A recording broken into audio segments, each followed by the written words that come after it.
Welcome to the Canadian Prairies.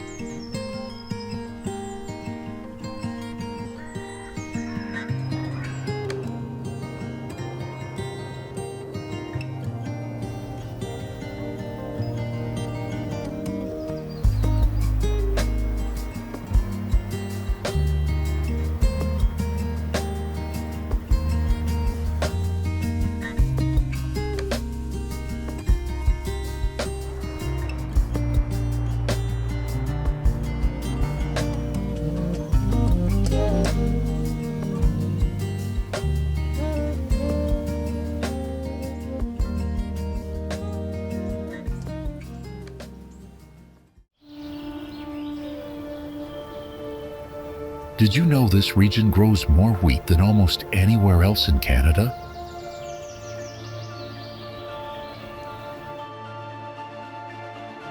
Saskatchewan alone is famously called the breadbasket of Canada.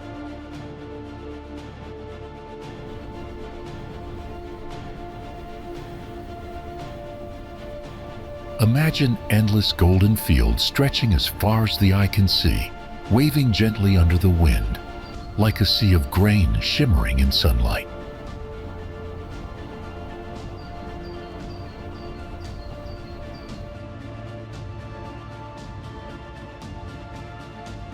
Here, in the heart of Canada's vast plains, the story of the prairies comes alive through rich soil, golden fields, and endless skies.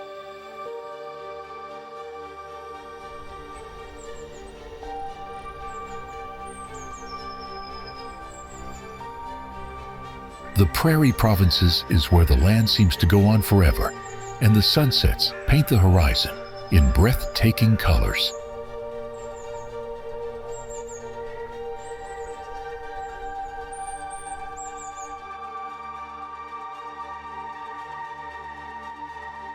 So, what makes this seemingly endless farmland so special? And why has it shaped Canada's culture and history in such a big way?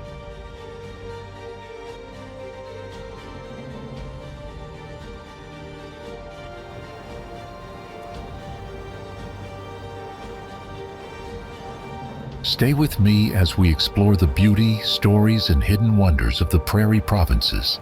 You'll soon see why this sea of gold is unlike anywhere else on Earth.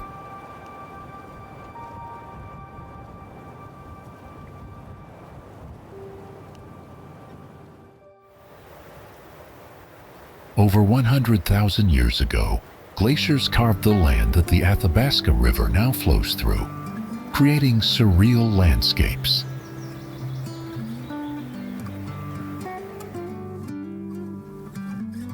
The river begins at the Columbia Icefield in Jasper National Park and travels more than 1,231 kilometers before reaching Lake Athabasca.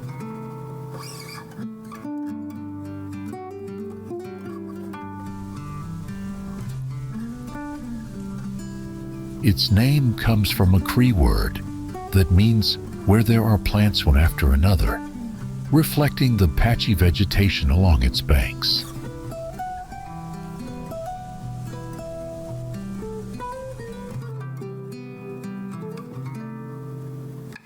Long before Europeans arrived, tribes such as the Sakani, Shuswap, Kootenai, Salish, Stoney, and Cree fished and hunted along the river.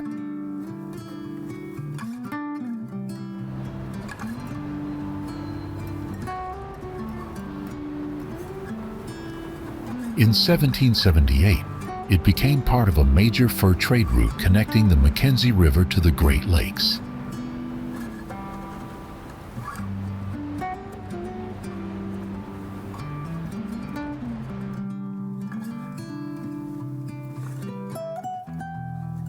By 1921, the northern segment of the river was integrated into a shipping network, linking waterways near Fort McMurray to northern communities.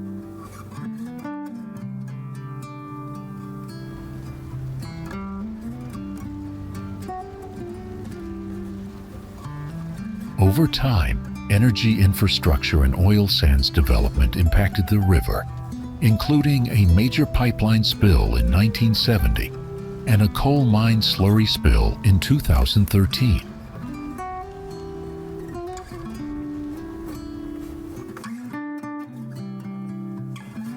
Today, the Athabasca River is recognized as a Canadian Heritage River, preserving both its historical significance and its natural beauty.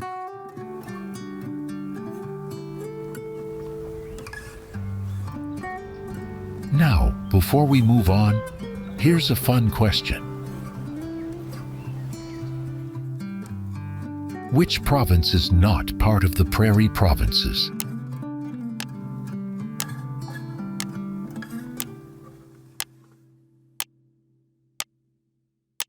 Comment your answer.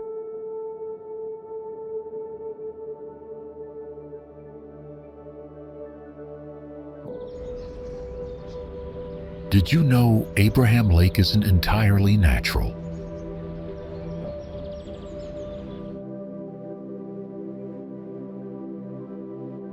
Most visitors admire its stunning blue waters without realizing it was actually created by humans.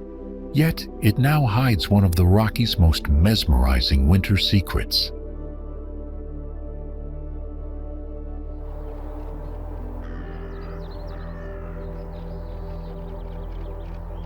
The lake was formed in 1972 when the Bighorn Dam was built, flooding the Kootenay Plains.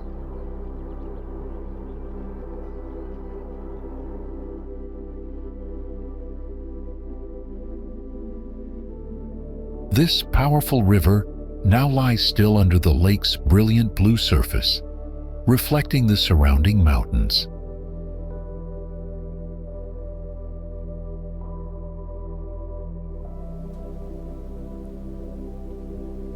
Abraham Mountain and Elliott Peak rise majestically on the western shore, while Mount Mykener stands proudly to the east.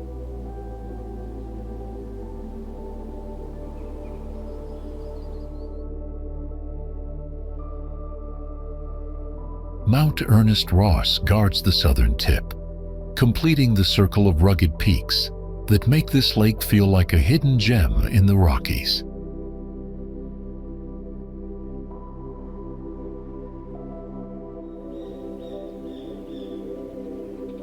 Beneath its icy surface, a magical phenomenon happens every winter.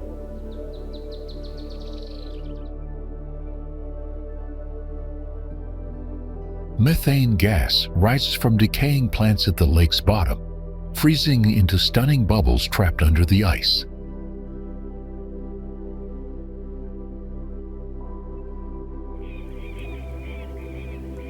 The best time to see them is from mid-January to mid-February, when the ice is thick and perfectly clear.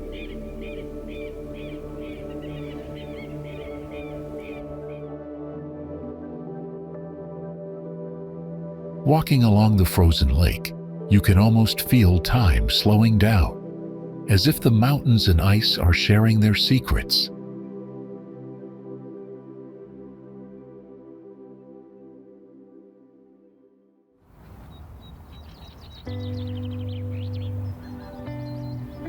Although the lake is man-made, its vibrant blue color comes from rock flour carried by glacial runoff, giving it the same mesmerizing hue as natural glacial lakes nearby.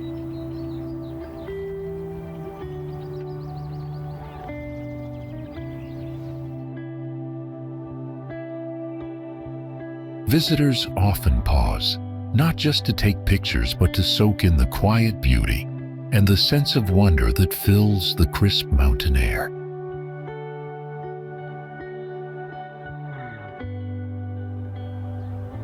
Abraham Lake is more than just a body of water. It is a place where history, nature, and magic seem to meet.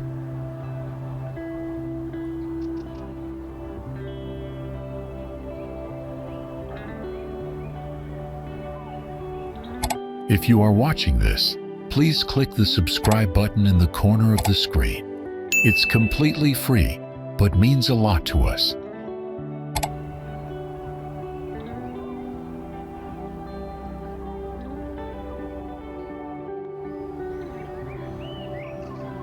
High in the Canadian Rockies, Peyto Lake glows a brilliant turquoise, almost like a jewel tucked between snowy peaks.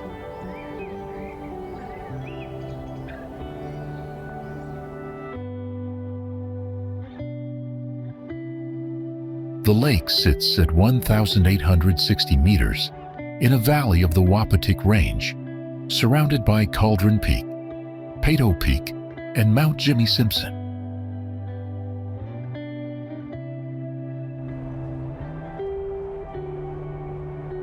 The lake is fed by Peyto Creek and the Wapta Icefield.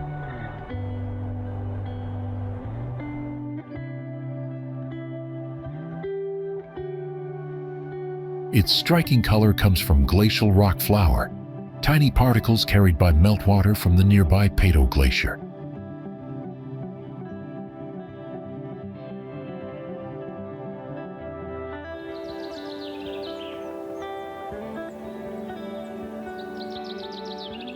Peyto Lake was named after Bill Peyto, an early trail guide and trapper who helped explorers navigate these rugged mountains.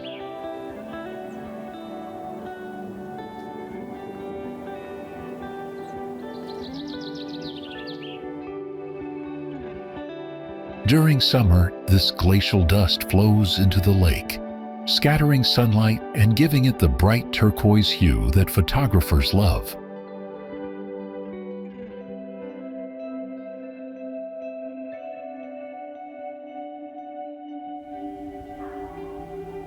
Just off the Icefields Parkway, Mistaya Canyon shows how powerful a river can be over thousands of years.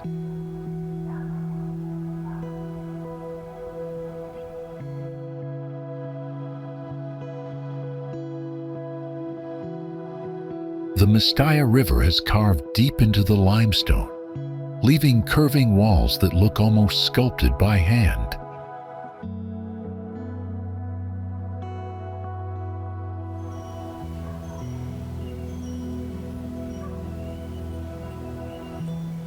Because the gorge is so narrow, the water seems to disappear beneath the rock before roaring back into view.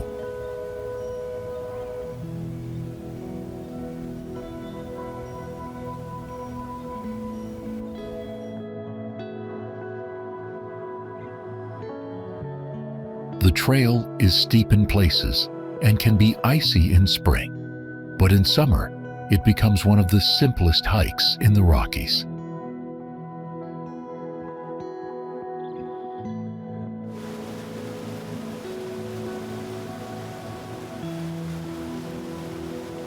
With no railings along the edge, people stand directly above the rushing water, looking straight into the canyon's depths.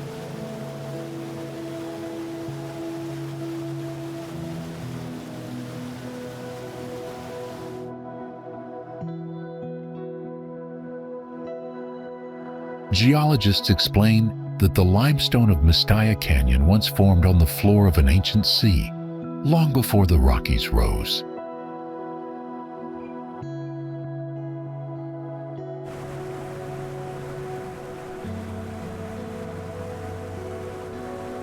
Even today, the Mistaya River continues to cut the rock, shaping new curves and polishing the canyon wall smooth.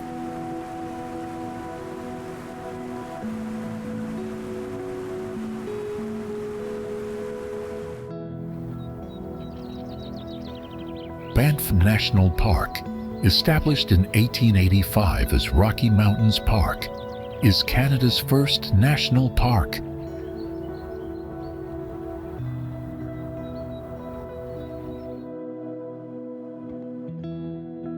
Located 110 to 180 kilometers west of Calgary in Alberta, Banff covers 6,641 square kilometers of mountainous terrain.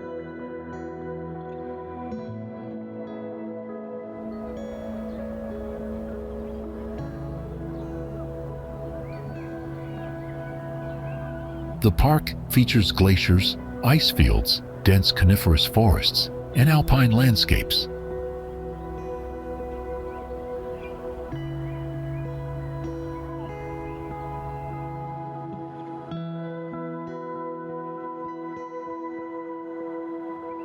Banff National Park has a subarctic climate and 3 ecoregions: montane, subalpine, and alpine.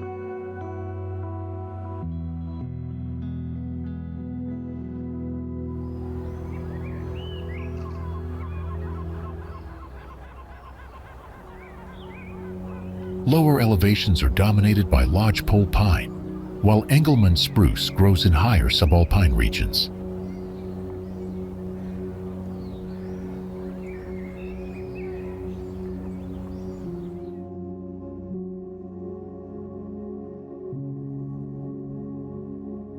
Above the tree line, alpine areas consist primarily of rocks, ice, and open meadows, with some glaciers still present.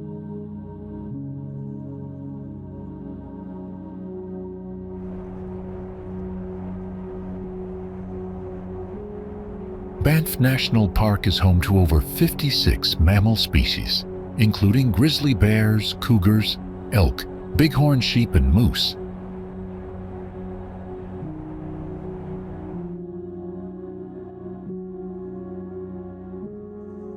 Smaller mammals such as beaver, porcupine, snowshoe hare, and squirrels are commonly observed throughout the park.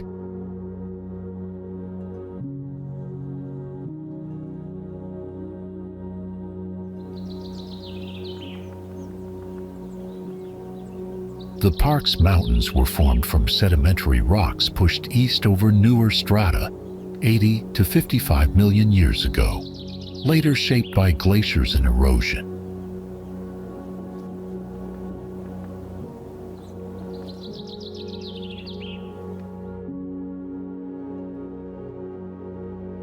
Banff National Park includes the Columbia Icefield, the largest uninterrupted glacial mass in the Canadian Rockies.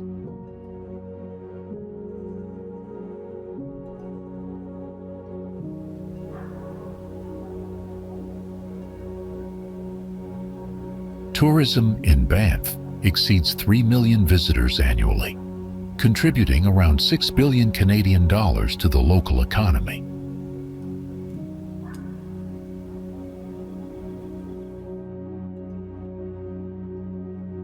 Human impact on the montane areas has prompted Parks Canada to implement policies to preserve ecological integrity.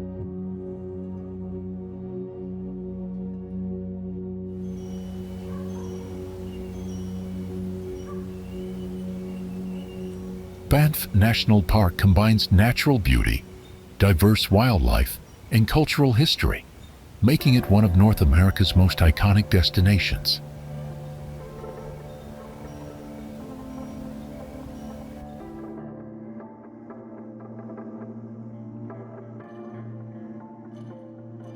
Would you visit this amazing spot?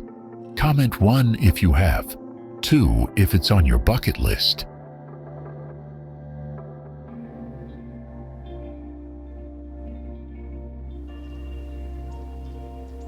You think you've seen the bluest water on Earth? Think again.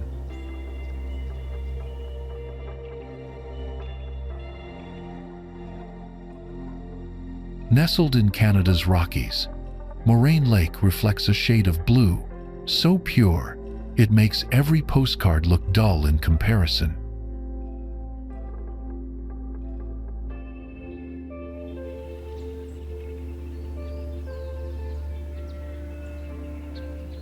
This magical lake sits in the valley of the 10 Peaks, about 14 kilometers from the village of Lake Louise.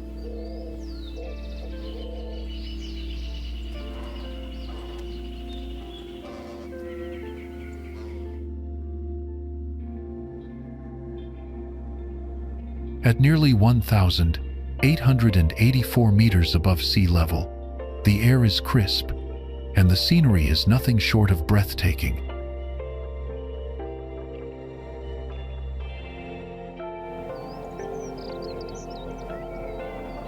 Moraine Lake is fed almost entirely by melting snow and glaciers, which means its waters only reach their full brilliant blue from June to October.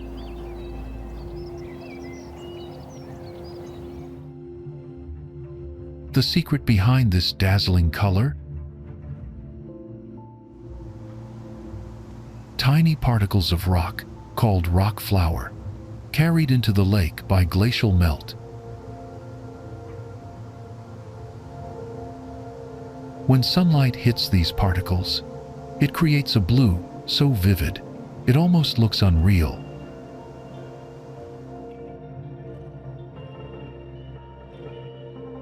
Unlike many lakes around the world, Moraine Lake remains completely untouched by humans.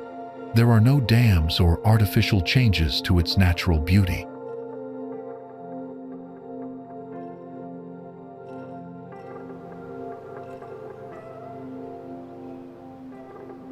Visitors can hike along its shores, paddle across its calm waters in a canoe, or simply stand in awe of the reflections of towering peaks all around.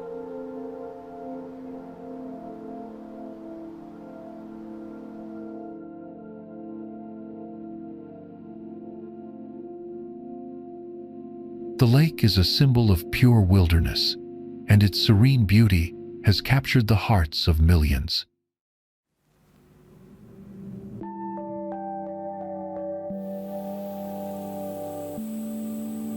In fact, it's so iconic that it once appeared on Canada's $20 bill.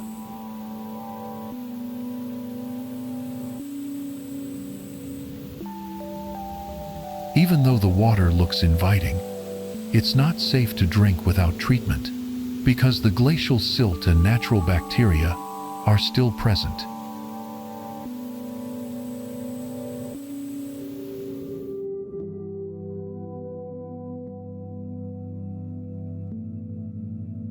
Its turquoise waters, framed by jagged peaks and quiet wilderness, leave every visitor speechless.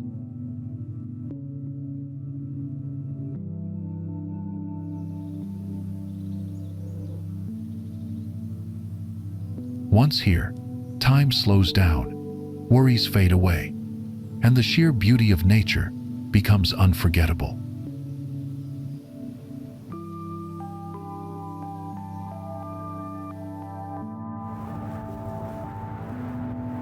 Imagine a place where high mountain peaks meet gentle rolling hills and rivers cut through forests alive with wildlife.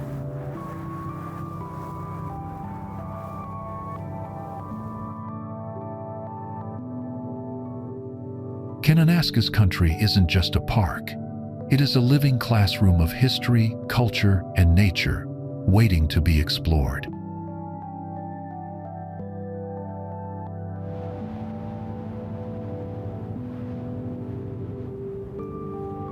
Kananaskis country covers about 4,000 square kilometers in the foothills and front ranges of the Canadian Rockies, just west of Calgary.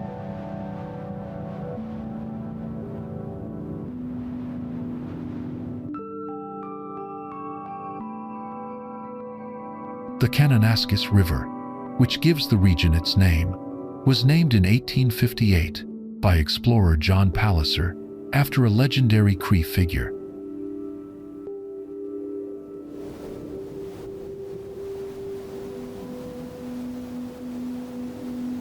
During the late 19th and early 20th centuries, people mined coal, cut lumber, and built hydroelectric projects in this area.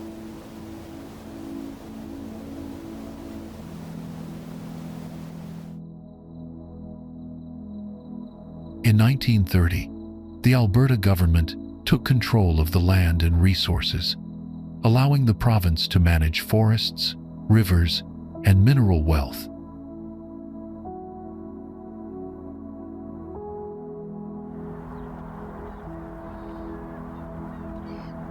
The area became officially dedicated as Kananaskis country in 1978 to provide recreational opportunities while protecting natural resources.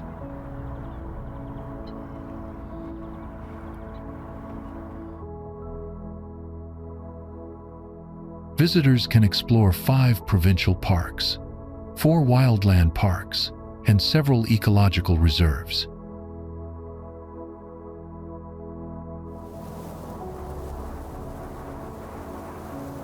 Wildlife is abundant, including grizzly bears, black bears, moose, elk, bighorn sheep, and golden eagles.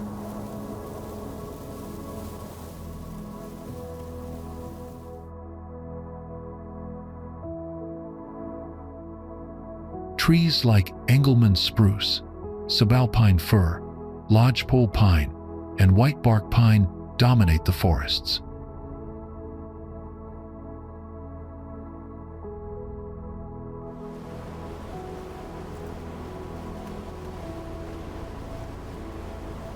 We pull info from lots of sources. If something looks off or you have more to share, drop a comment. We'd love to hear from you.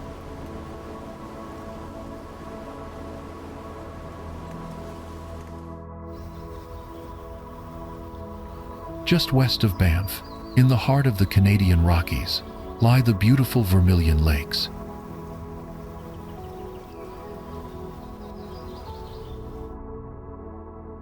These lakes were formed in the Bow River Valley at the foot of Mount Norquay.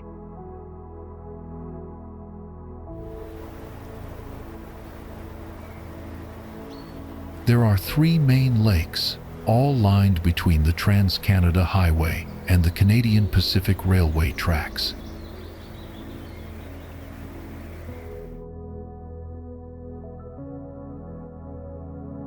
A natural hot spring can be found at the third lake, adding a special touch to the scenery.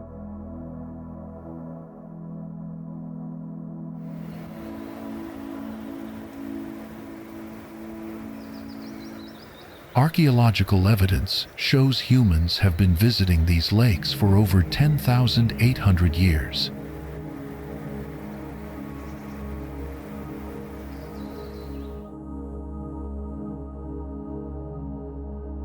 Parks Canada excavations uncovered ancient campsites and obsidian tools from early visitors.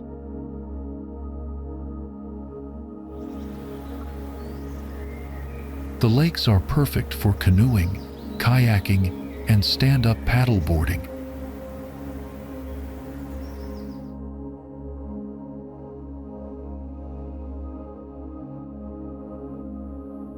Wildlife lovers can spot squirrels in the trees, muskrats swimming in the reeds, and geese floating on the water.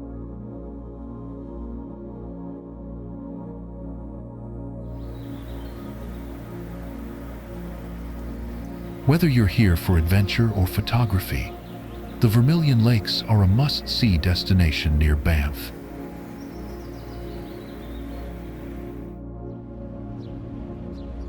From the sky, Jasper National Park looks like a painting.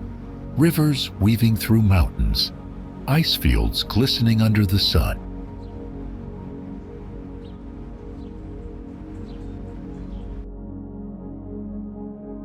Jasper National Park covers more than 11,000 square kilometers, making it the largest park in Alberta's Rocky Mountains.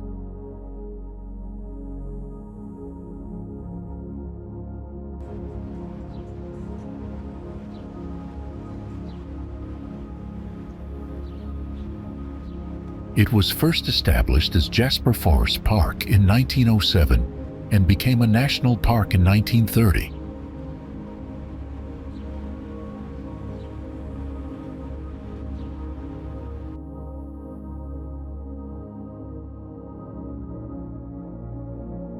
In 1984, it was recognized as a UNESCO World Heritage Site, along with 6 other Canadian mountain parks.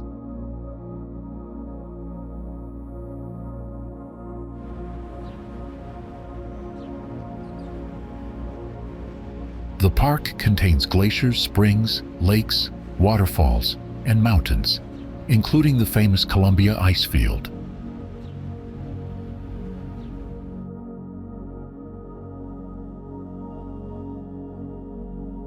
Indigenous peoples, including the Nakota, Cree, Secwepemc, and Dainza, have lived in this region for thousands of years.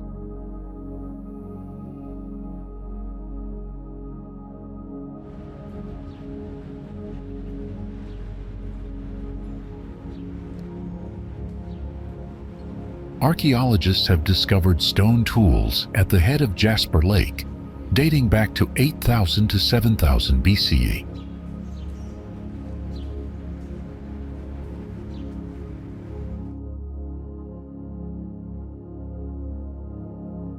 In the late 1700s and early 1800s, fur traders traveled through Jasper, establishing trading posts and interacting with local indigenous communities.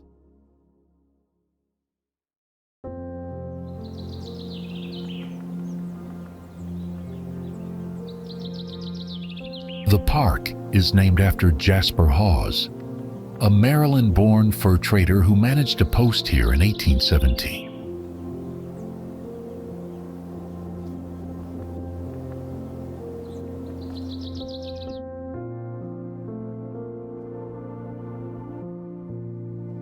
Early explorers and traders used the Athabasca Pass to cross the Rocky Mountains, relying on local indigenous knowledge for guidance.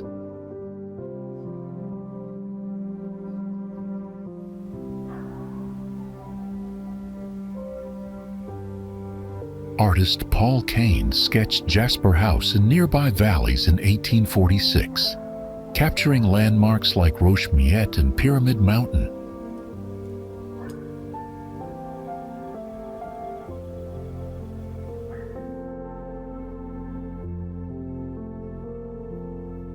Wildlife is abundant, with at least 50 mammal species, from elk and moose to grizzly bears living in the park.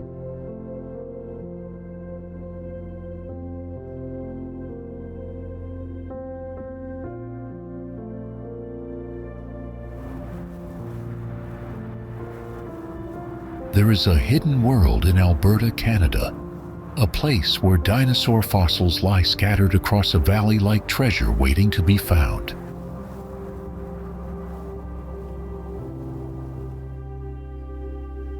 Welcome to Drumheller, the heart of Dinosaur Valley.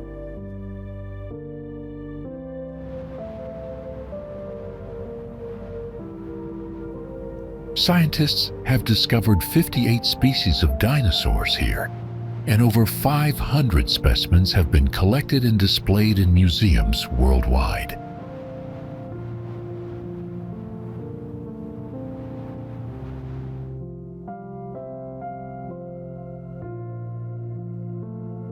Dinosaur Provincial Park, a UNESCO World Heritage Site, is famous for its striking badlands and abundant dinosaur fossils.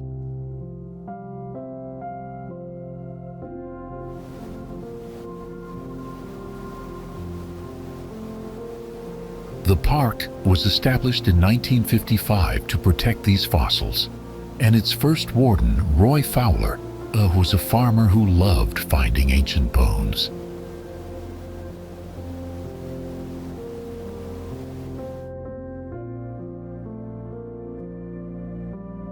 The park's landscape is a mix of prairie grasslands, rugged badlands, and riverside cottonwoods, creating habitats for wildlife.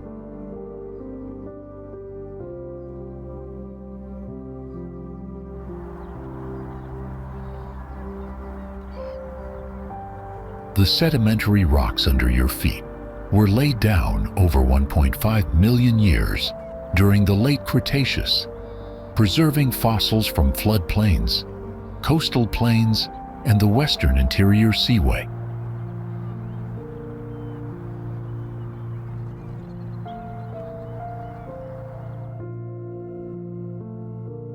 More than 11,000 years ago, the very land that is now Winnipeg was already home to some of the earliest communities in North America.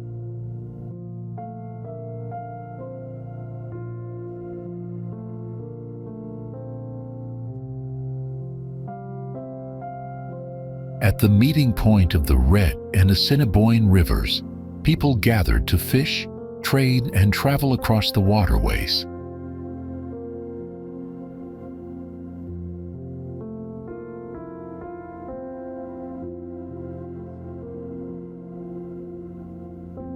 This crossroads, known today as the Forks, has been a place of connection for thousands of years.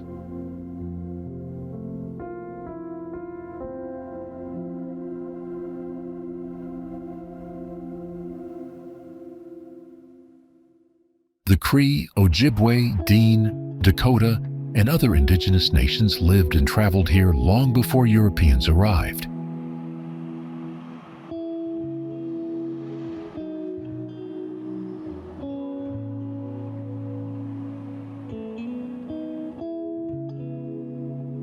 In the 1700s, French fur traders built the first forts in the area, starting a new chapter of trade and exchange.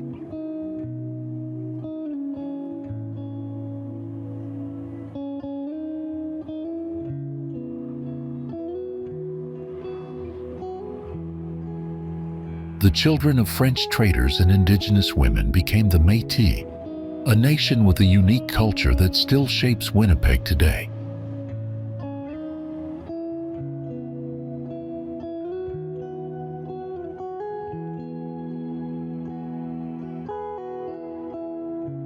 In 1812, Scottish settlers established the Red River Colony, laying the foundation for a growing community.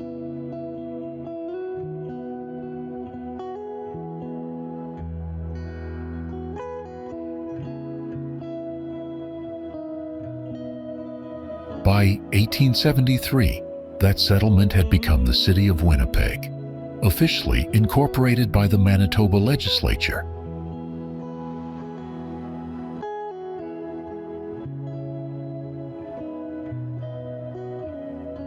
The city's history includes conflict too, like the Red River Rebellion of 1869-70 led by Métis leader Louis Riel.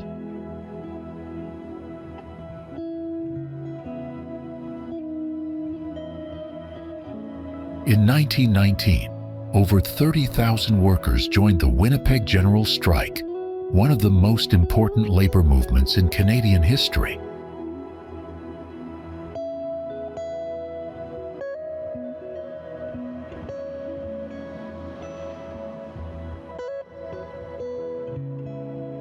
The strike ended in violence on Bloody Saturday, when 2 strikers were killed and dozens injured.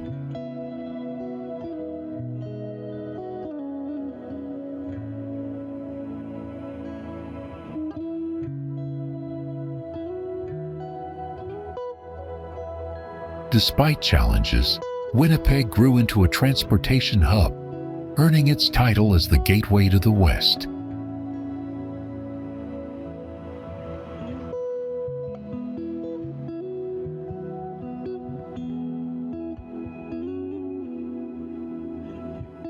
Today, the city is known for major cultural events like the Winnipeg Folk Festival and Folklorama.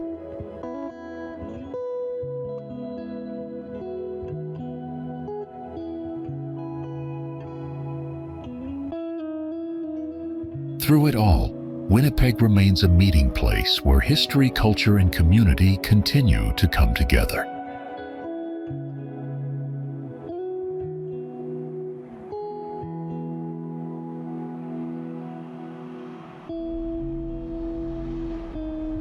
At the very heart of Winnipeg, 2 mighty rivers meet, and that's where you'll find the Forks.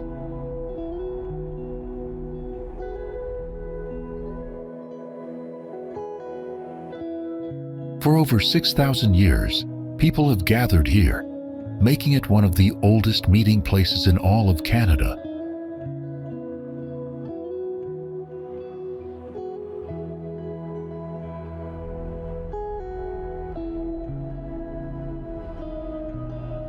Indigenous groups once camped on this land, hunting bison, fishing, and trading along their seasonal journeys.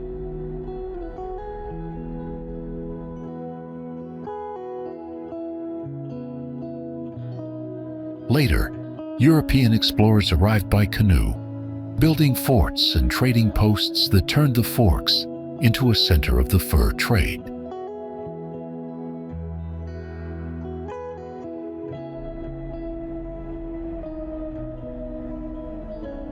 By the late 1800s, trains replaced canoes and rail yards and warehouses began to rise, some of which still stand today.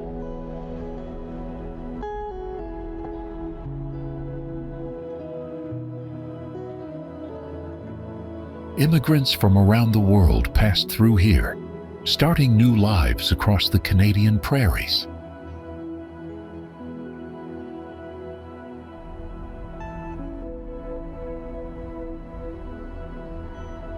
It's a vibrant gathering place filled with markets, restaurants, museums, and wide green spaces by the river.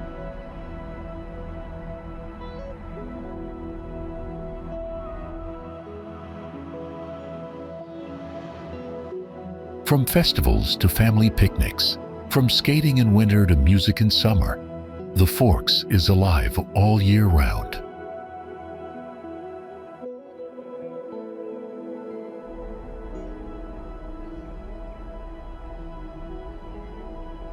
More than 4 million visitors come here every year, drawn by the same spirit of meeting and sharing that has lasted for thousands of years.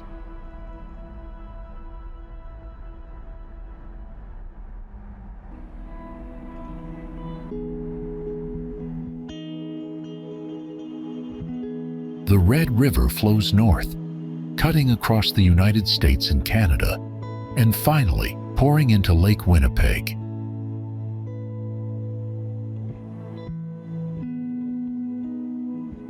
The river stretches about 550 miles long, carrying history and life along its waters.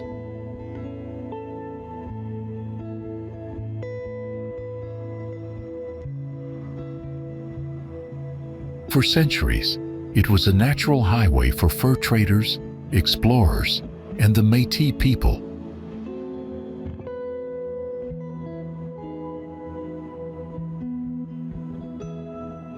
Over 9,000 years ago, this whole area was covered by a giant glacial lake called Lake Agassiz.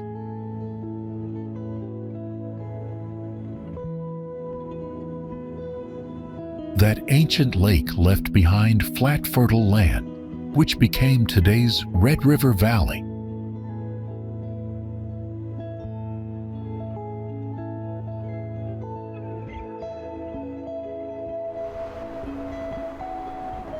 In Churchill, people leave their cars unlocked, not because they forget, but because someone might need to escape a polar bear.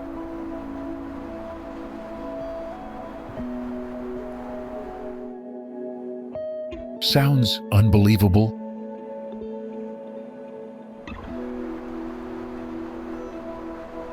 Welcome to the polar bear capital of the world.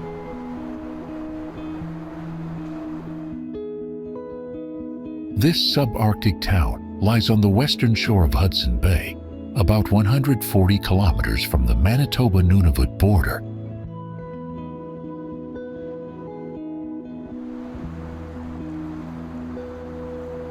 It is surrounded by tundra, forest, and ocean, 3 different landscapes meeting in one place.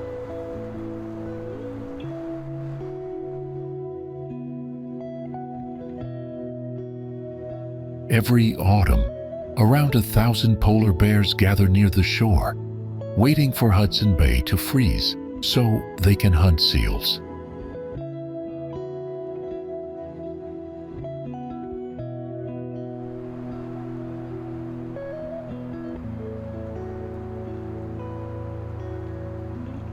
Tourists can safely watch these bears from large tundra vehicles that drive along old military trails.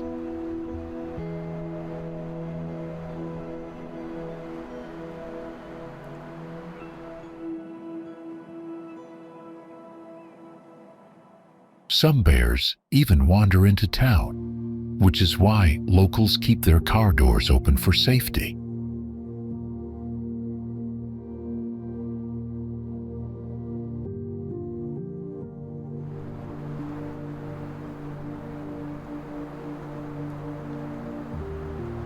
Those that come too close are placed in a special holding area known as the Polar Bear Jail until they can be released back into the wild.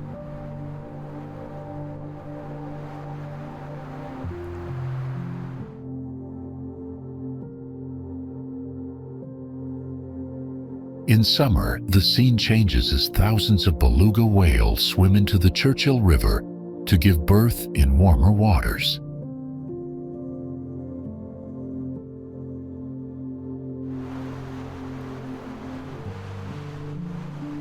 From May to August, birdwatchers flock here to see more than 270 species, including snowy owls, tundra swans, and the rare Ross's gull.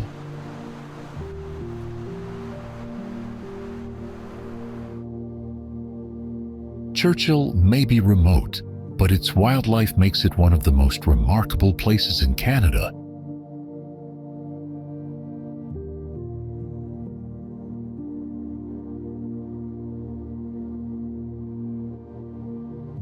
Deep in northern Manitoba, hidden in the wilderness, stands the tallest waterfall in the province, Kwatchewan Falls.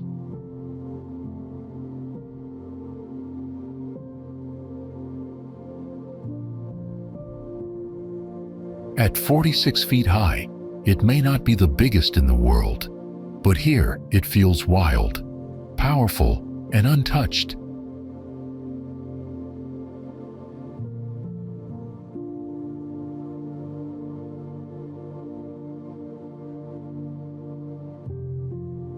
To reach it, travelers hike a rugged 20-mile trail that begins at Peyto Falls, Manitoba's second highest waterfall.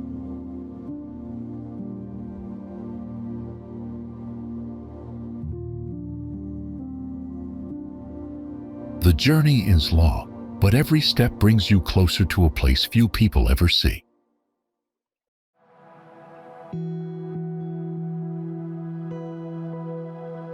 Kwatchewan Falls crashes along the Grassi River, a waterway once used by Indigenous guides and fur traders, moving deep into Canada's interior.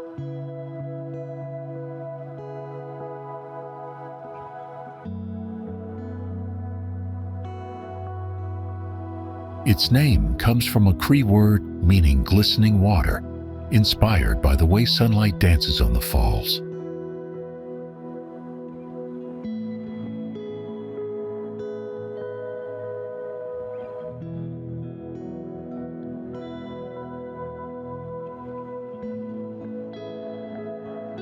The sound is thunderous, but the view is peaceful, a reminder of how nature can be both strong and gentle.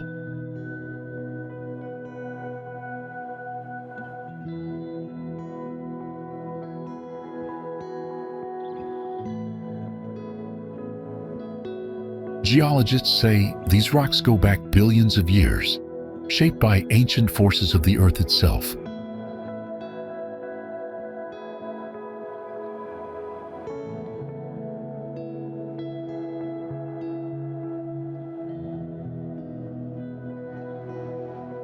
Kwatchewan Falls isn't just Manitoba's tallest waterfall. It's a hidden wonder waiting for the brave to discover.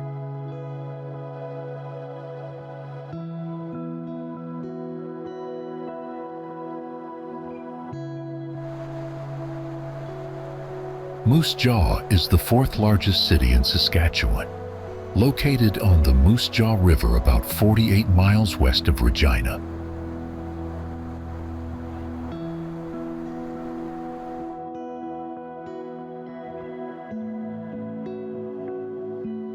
The area was first used as a winter encampment by Cree and Assiniboine people, who valued its shelter, water, and game.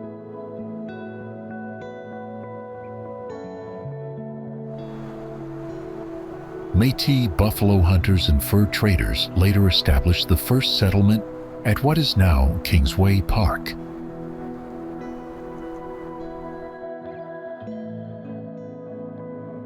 In 1881, the Canadian Pacific Railway chose Moose Jaw as a division point, and a dam was built to supply water for steam locomotives.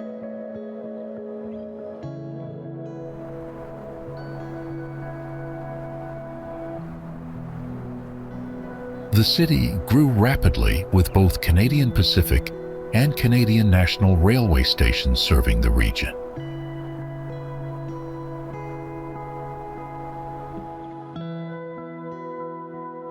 Today, Moose Jaw continues to serve as a hub for agriculture and transportation in southern Saskatchewan.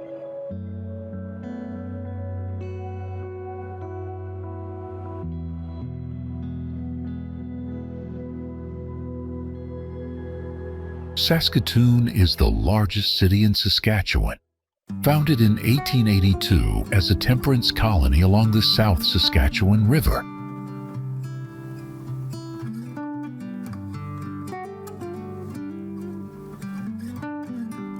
It sits on the Trans-Canada Yellowhead Highway and has long served as the cultural and economic hub of central Saskatchewan.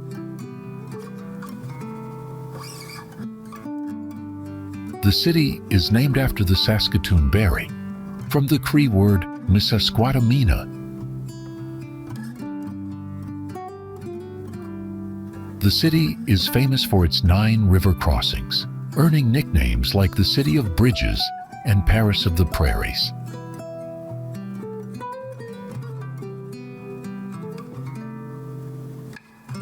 The city combines Indigenous heritage, education, and modern growth, making it one of Canada's most dynamic prairie communities.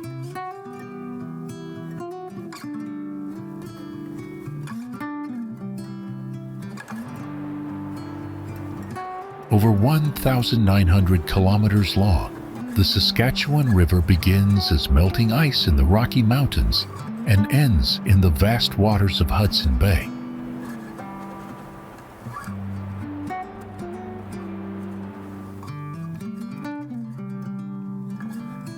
Its Cree name, Kisiskatchewanee Espai, means swift-flowing river, and for good reason. It cuts quickly across prairies, forests, and marshlands.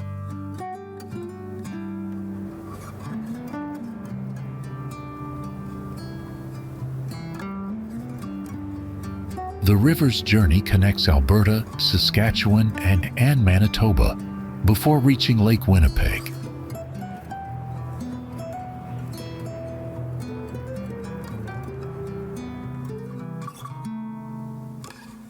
From there, its waters continue through the Nelson River until they finally reach Hudson Bay.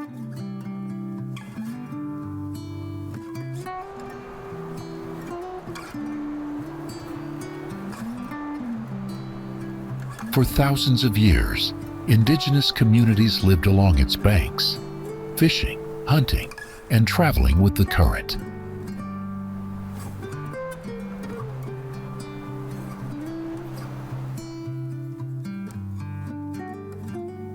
The river carried their canoes, turning water into pathways across the Canadian plains.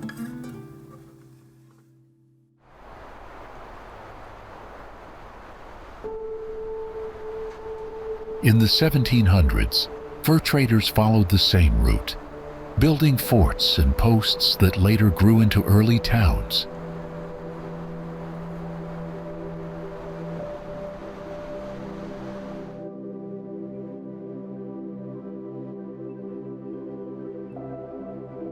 York boats and canoes moved goods up and down the river until railroads arrived in the late 1800s.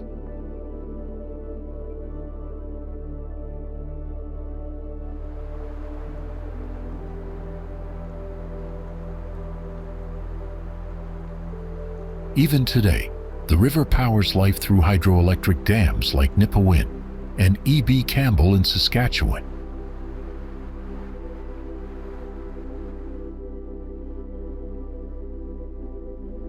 Its delta, the largest inland delta in North America, is home to moose, beavers, pelicans, and thousands of migrating birds.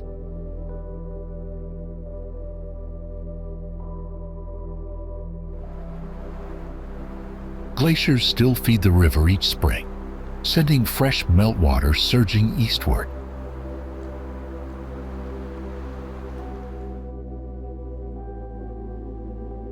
Every bend of the river holds traces of Cree legends, Métis settlements, and French explorers who mapped these waters.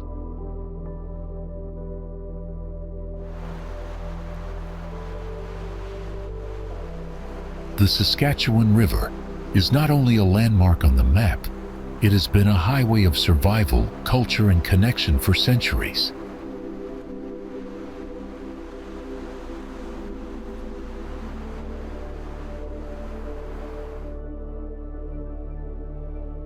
Lake Diefenbaker, the largest reservoir in southern Saskatchewan, was created in 1967 when 2 massive dams flooded the South Saskatchewan River Valley.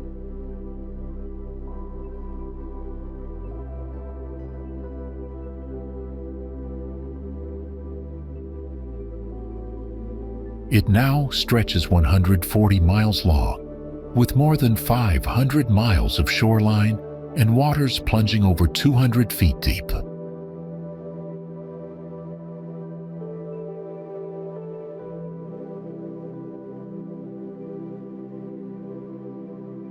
The lake takes its name from John G. Diefenbaker, Canada's 13th Prime Minister.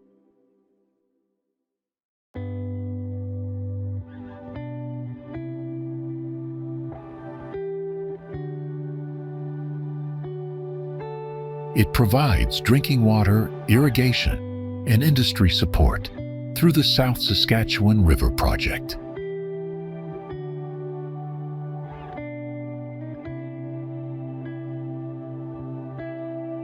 Parks, campgrounds, and small communities thrive along its shores, making it a hub for both people and wildlife.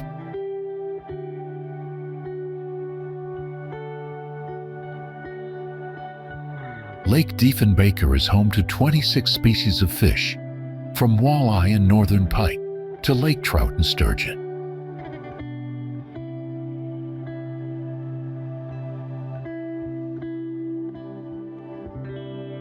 On its sandy beaches, the endangered piping plover finds a safe place to nest.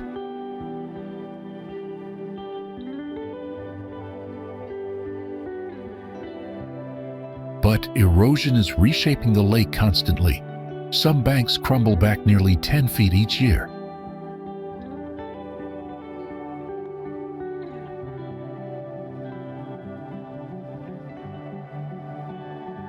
Lake Diefenbaker is more than a reservoir. It's a human-made giant that keeps evolving with time.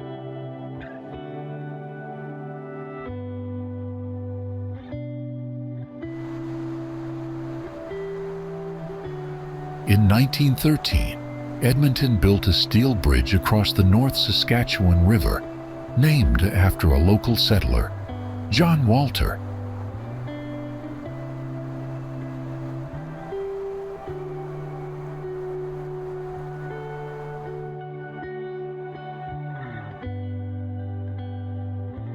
For over 100 years, that bridge carried cars, wagons, and people into the city's downtown.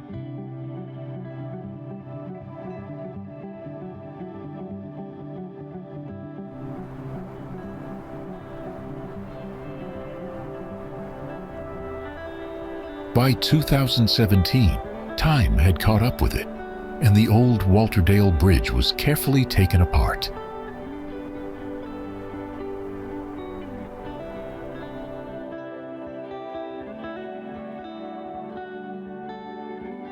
Just beside it, a brand new bridge was rising, its tall white arches unlike anything the city had seen before.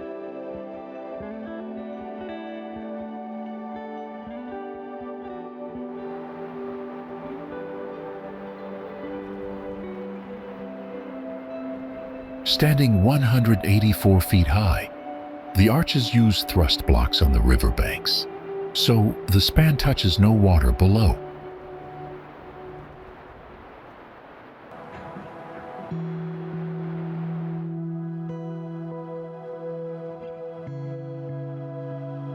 The new bridge opened with 3 lanes of traffic, plus wide paths for cyclists and pedestrians.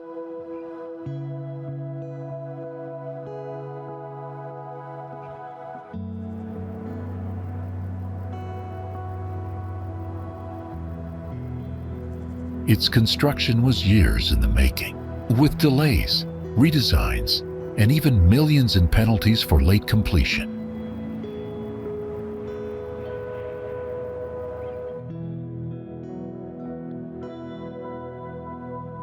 When it finally opened, it wasn't just another road, it was a statement of modern Edmonton.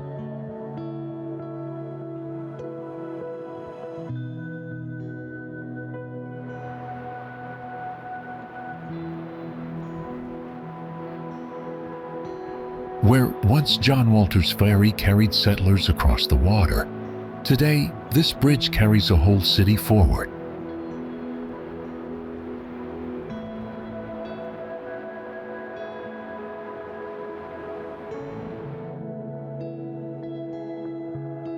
Thousands of years ago, Buffalo Pound Lake was created by glaciers melting into the Capella River Valley.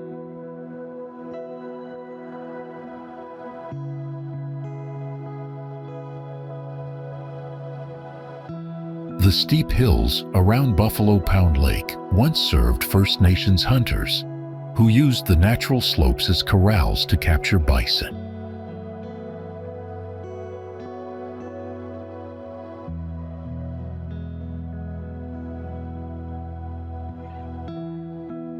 This practice gave the lake its name, a reminder of how closely people once lived with the great herds.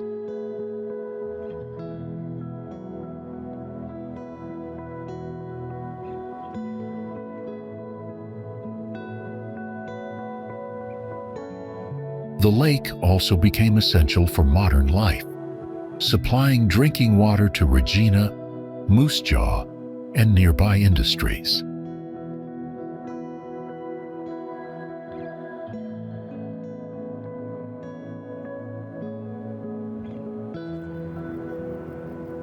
Victoria Park, named in honor of Queen Victoria, sits on the north bank of the North Saskatchewan River in Edmonton.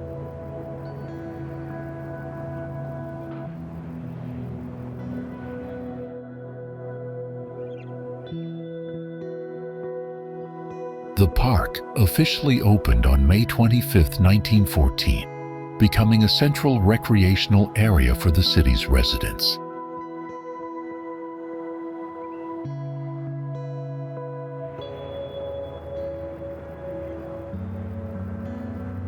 Victoria Park is part of the North Saskatchewan River Valley Park System, connected to other parks by multi-use trails.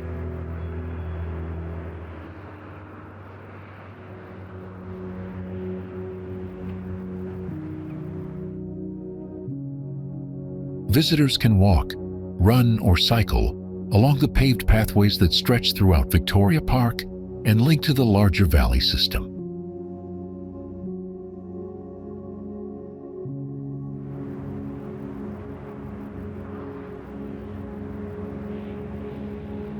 Victoria Park also hosts ice skating, with public access to the rink managed alongside the Edmonton Speed Skating Club.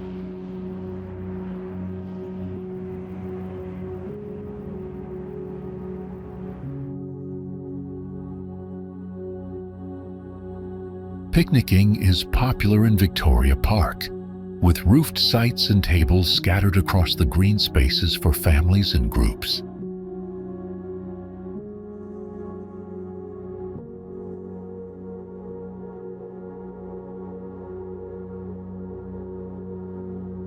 St. Boniface Church in Flagstaff County, Alberta, was built in 1860 to serve German Catholic settlers near Spring Lake.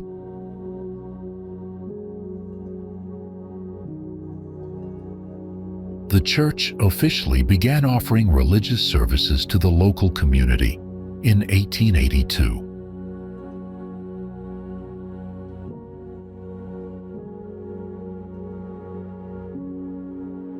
St. Boniface Church was constructed in traditional Catholic style, featuring wooden walls and a distinctive domed roof.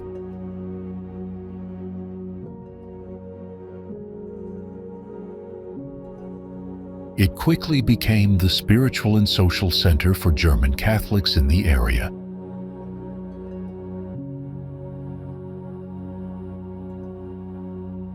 Generations of families attended St. Boniface Church, celebrating baptisms, weddings, and community events.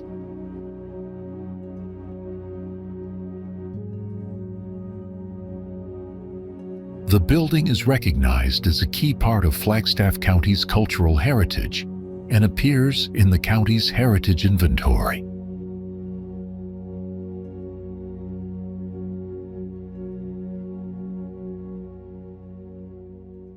Although St. Boniface Church no longer holds regular services, its structure is carefully maintained as a historic site.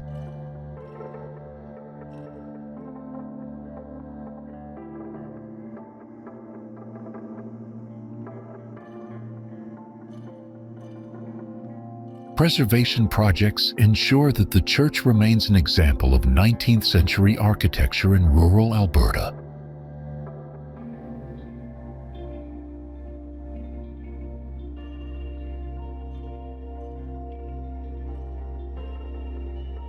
visitors to Flagstaff County can still see St. Boniface Church, standing as a reminder of the early settlers' faith and dedication.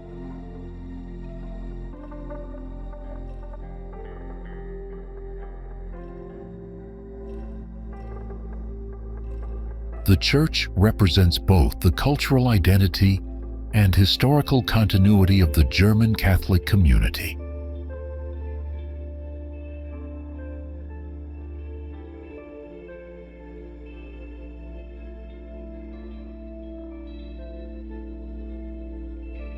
Its wooden architecture and simple design reflect the practical craftsmanship of settlers in the 19th century.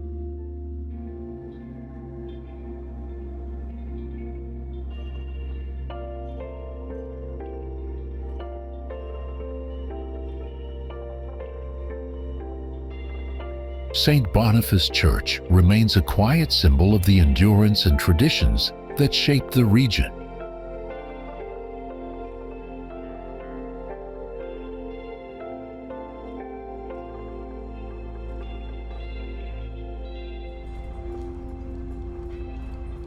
Calgary sits where the Bow River and Elbow River meet, right at the edge of the Canadian Rockies in the wide prairies.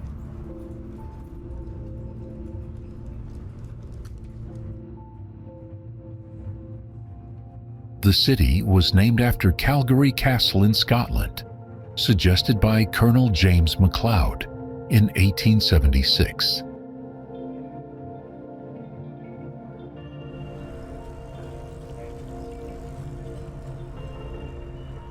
Indigenous peoples of southern Alberta called the area Mohkinstsis, which means elbow, reflecting the bend of the rivers.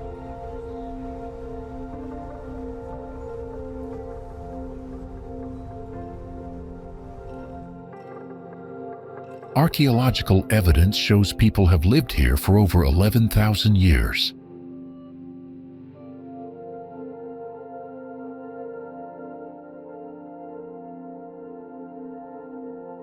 In 1787, the young explorer David Thompson spent the winter with the Piikani Nation along the Bow River.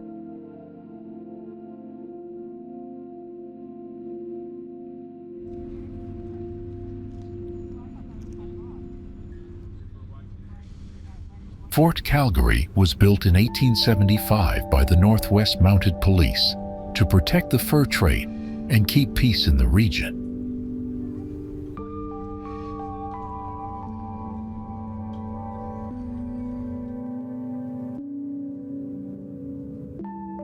The arrival of the Canadian Pacific Railway in 1883 helped the settlement grow quickly into a town.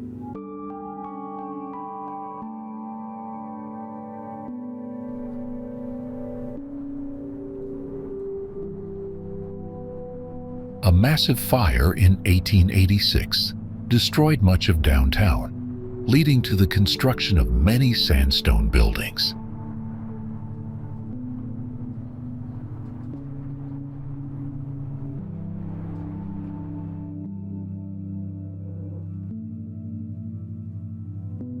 Calgary became officially incorporated as a city in 1894, the first in the Northwest Territories.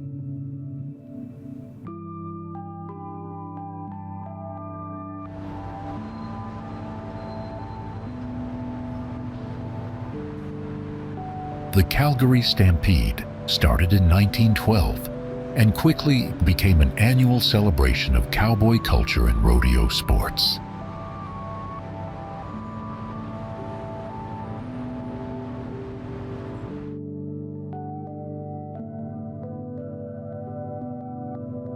Oil was discovered near Calgary in 1914, sparking a boom that transformed the city's economy.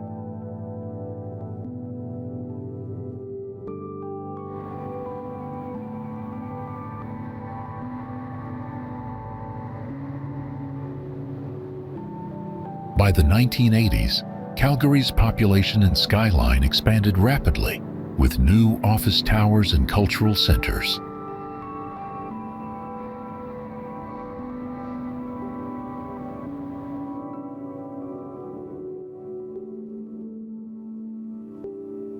The city hosted the 1988 Winter Olympics, building world-class sports venues like the Olympic Saddle Dome and Olympic Oval.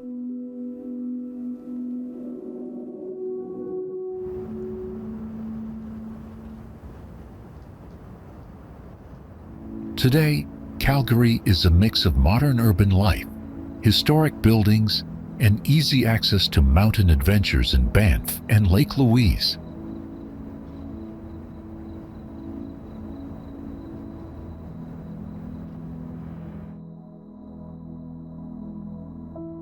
Over 3 million tourists visit Calgary each year to enjoy festivals, museums, and the stunning landscapes nearby.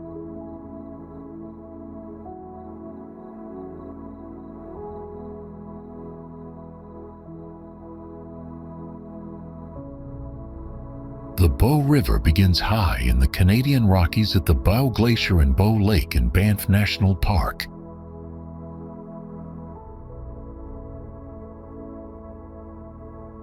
Its icy waters start at an elevation of 2,310 meters, or over 7,500 feet above sea level.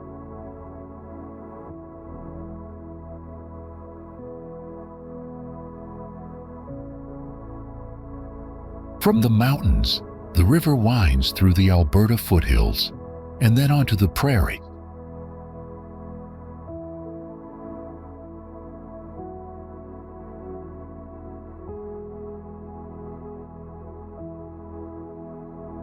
There, it meets the Oldman River, and together they form the South Saskatchewan River, which eventually flows into Hudson Bay.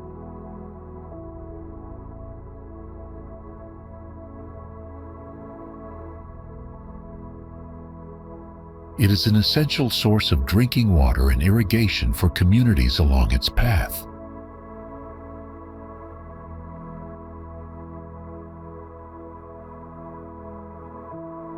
Between 1910 and 1960, hydroelectric dams were built on the river to provide power, especially for Calgary.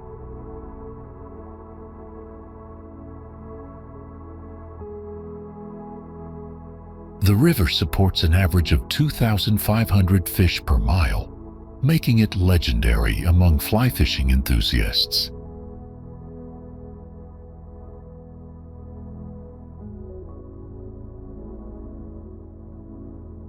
The Bow River is also a hotspot for whitewater adventures, with rafting operators offering thrilling experiences.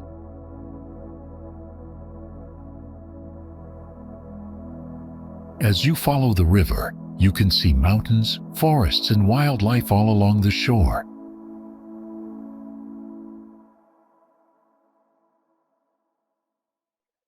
From glacier-fed streams to vibrant fishing waters and adrenaline-filled rapids, the Bow River is a true Canadian Rockies treasure.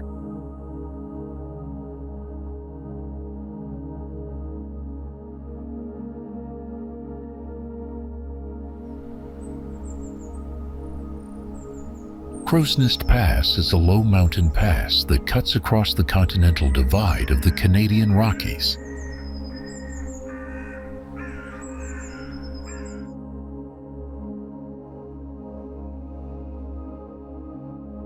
It sits on the border between Alberta and British Columbia and is the southernmost rail and highway route through the Rockies.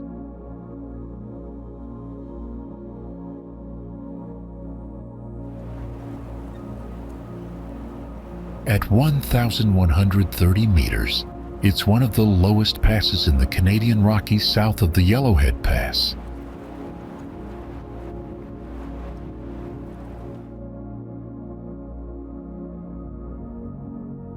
The pass stretches through a valley called Crowsnest Ridge, offering views of mountains and rivers.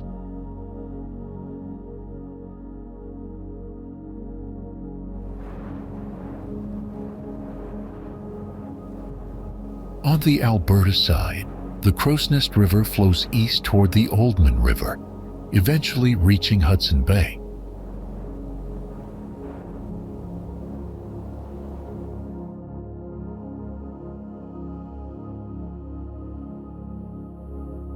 Long before Europeans arrived, indigenous people used this pass for seasonal migrations and trade.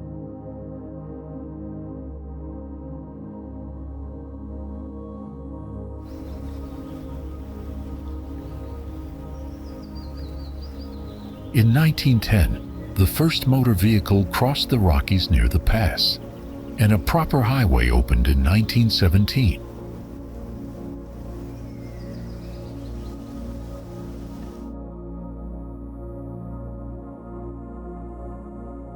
The area is rich in coal, and while Alberta mines have closed, British Columbia still mines coal, along with logging and some oil and gas activity.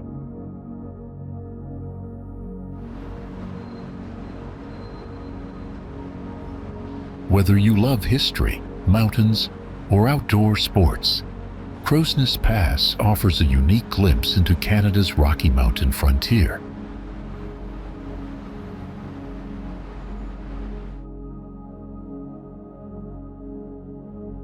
Lake Minnewanka is a beautiful glacial lake in Banff National Park, just 5 kilometers northeast of the town of Banff.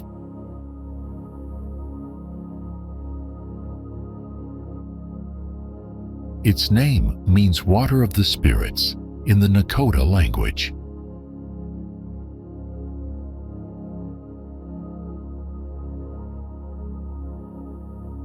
The lake stretches 21 kilometers long and is 142 meters deep, making it one of the largest lakes in the Canadian Rockies.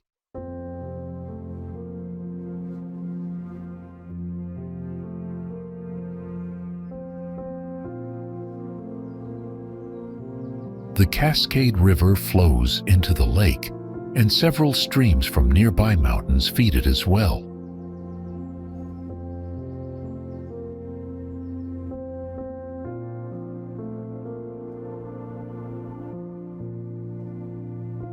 Aboriginal people lived around Lake Minnewanka as early as 10,000 years ago, leaving stone tools and spearheads behind.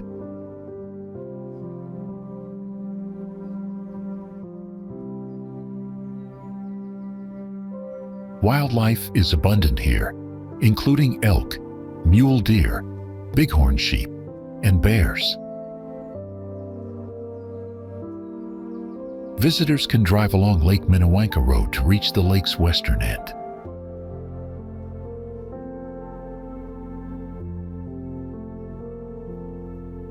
A trail along the northern shore is perfect for hiking or mountain biking, passing Stewart Canyon and several backcountry campsites.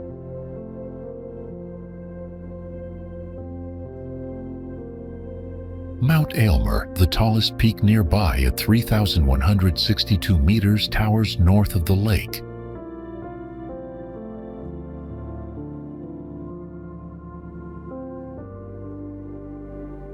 The lake is popular with scuba divers because of submerged structures like the old dam and village remains.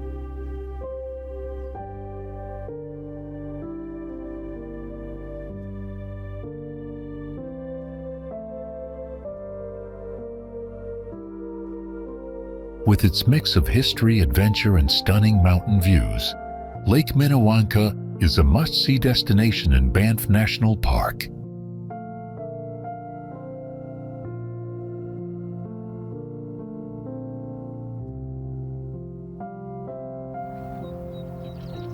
Canmore is a town nestled in the Bow Valley, surrounded by the towering peaks of Alberta's Rocky Mountains.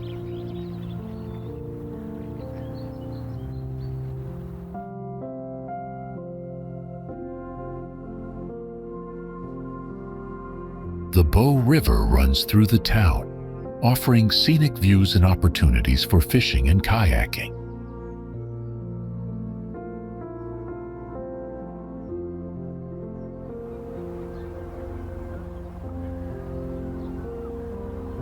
Canmore was officially named in 1884 after Malcolm III of Scotland, with the name deriving from the Gaelic Sean Mór, meaning Big Chief.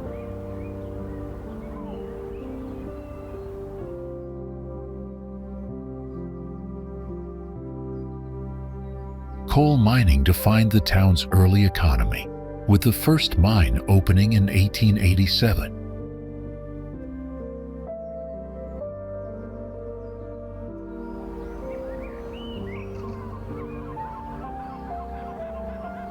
By the 1970s, coal demand declined and mining operations ceased, leaving only a few historic structures.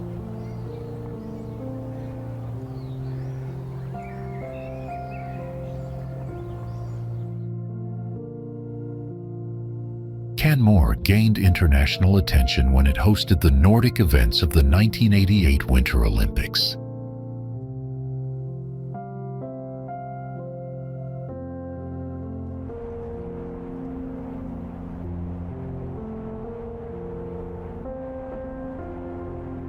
Today, tourism drives the local economy, with outdoor sports attracting visitors year-round.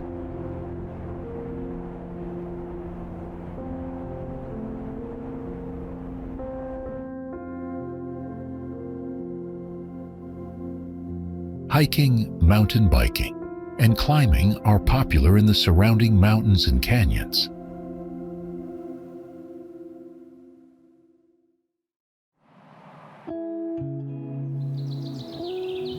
The town also offers cultural experiences, including art galleries, music festivals, and Indigenous heritage events.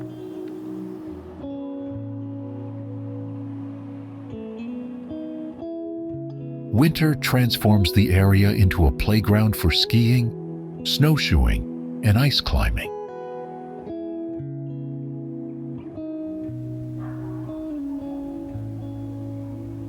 Sustainable tourism and conservation efforts protect wildlife and preserve the scenic landscape.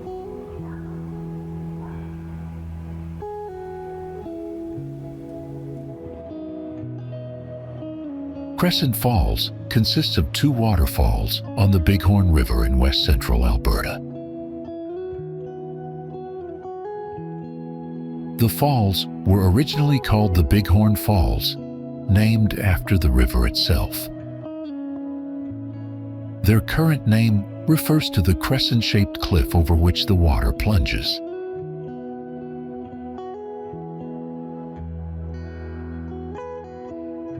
Crescent Falls is located just upstream from where the Bighorn River meets the North Saskatchewan River.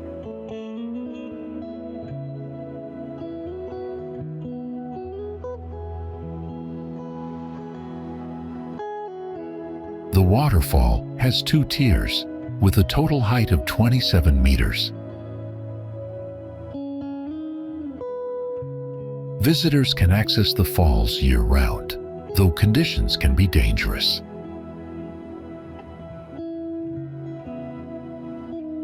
The falls were first mentioned in 1892 by geologist Arthur Philemon Coleman.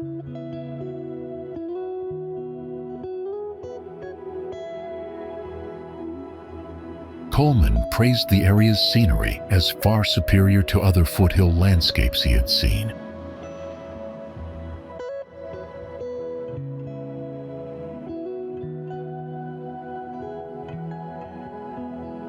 Crescent Falls combines dramatic natural beauty with a remote, rugged wilderness experience.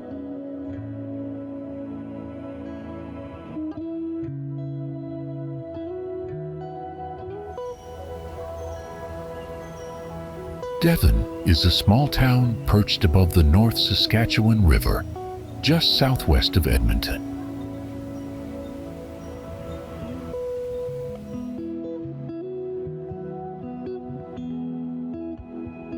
It was founded in 1949 after one of Canada's biggest oil discoveries, turning empty fields into a thriving community.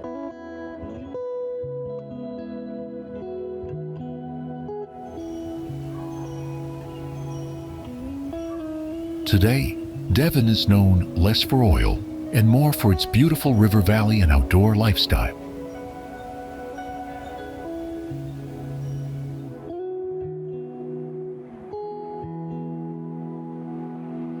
Voyageur Park stretches along the water, where trails, wooden stairs, and quiet picnic spots invite people down into nature.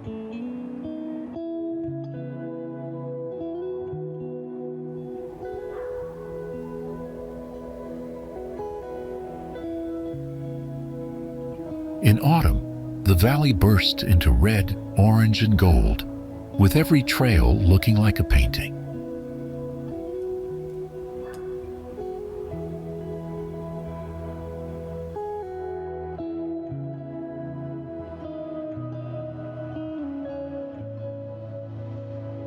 Canola fields and farmland surround Devon, reminding you this is still true Alberta countryside.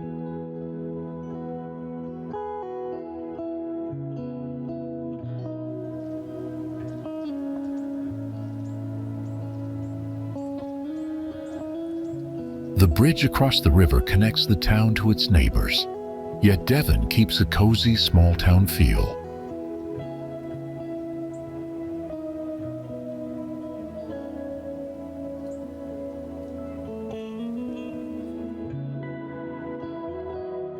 Mount Carnarvon rises to 3,046 meters in Yoho National Park, part of British Columbia's stunning Canadian Rockies.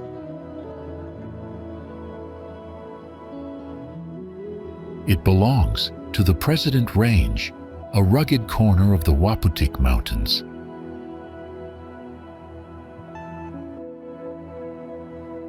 Though just 5 kilometers from Emerald Lake, the peak hides behind Emerald Peak, keeping it out of sight from most visitors. The mountain was once called Emerald Mountain, but in 1900 it was renamed after Henry Herbert, the 4th Earl of Carnarvon, who helped shape Canada's early self-government.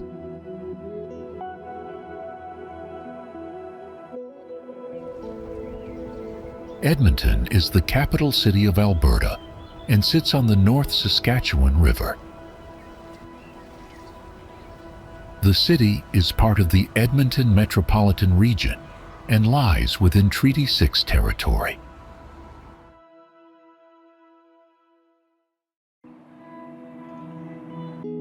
It anchors the northern end of the Calgary-Edmonton corridor, a major population and economic zone.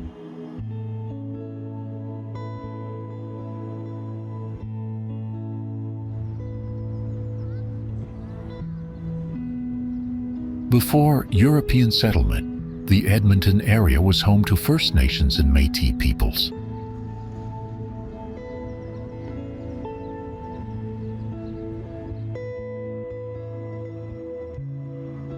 Fort Edmonton was established in the late 18th century as a fur trading post and became a hub after 1821.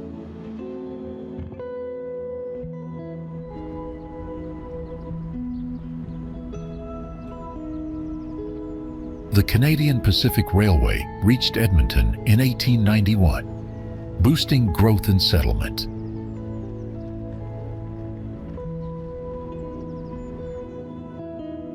Edmonton's became a city in 1904 and was named the capital of Alberta in 1905.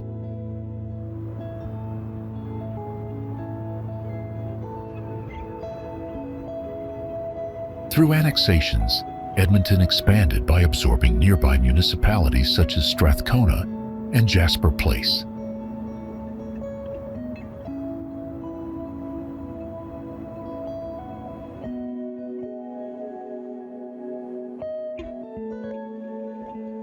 By 2021, Edmonton had over 1 million residents, making it Canada's 5th largest city.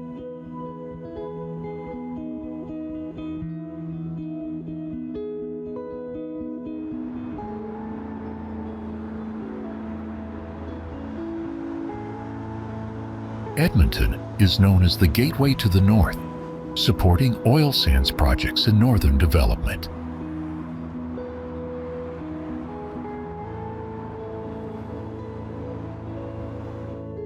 The city is also called Canada's Festival City for its year-round cultural celebrations. Tourist highlights in Edmonton include West Edmonton Mall and Fort Edmonton Park.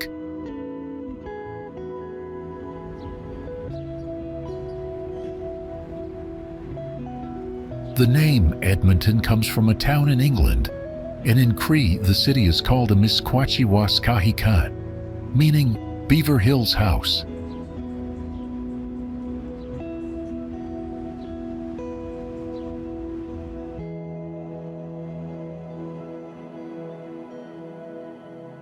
Today, Edmonton is a diverse and dynamic center for culture, government, and education in Western Canada.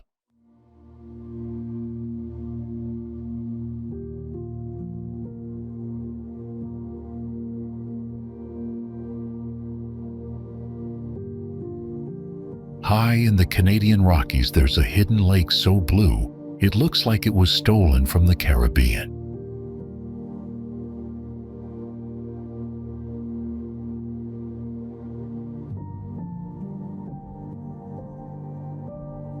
But this isn't a tropical beach.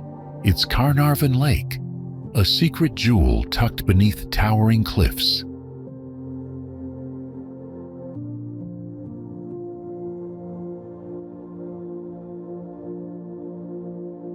This is a tarn, a mountain lake carved long ago by glaciers, resting over 2,000 meters above sea level.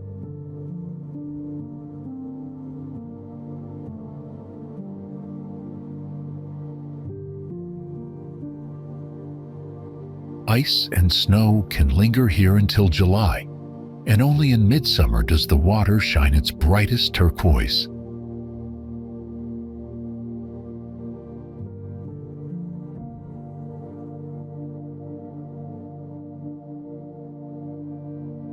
Sheer limestone walls surround the lake on all sides. They're gray and white rock, making the water's color look even more intense.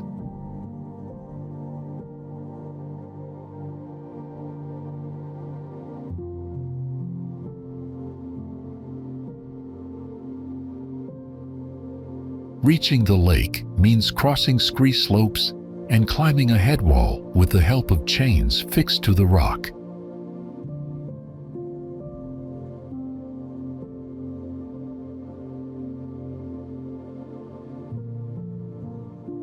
From here, some hikers continue up to a mountain saddle where the view opens toward the ranges of British Columbia.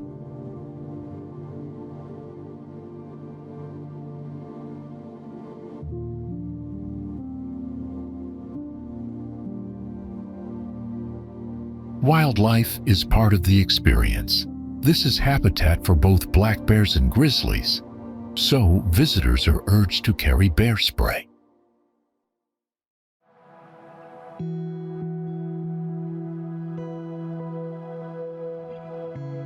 Around the shoreline, subalpine fir trees, mountain grasses, and colorful wildflowers add softness to the stark cliffs.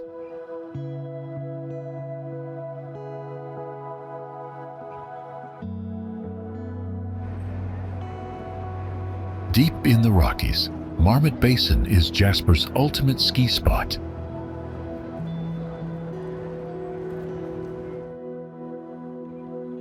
Here, skiers and snowboarders can explore 91 named runs spread across 4 mountain faces.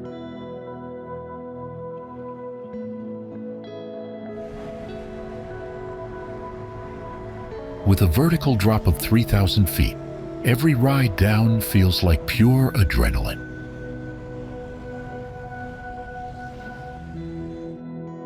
The resort can welcome nearly 12,000 skiers per hour. From mid-November to early May, the slopes stay alive with powder and adventure.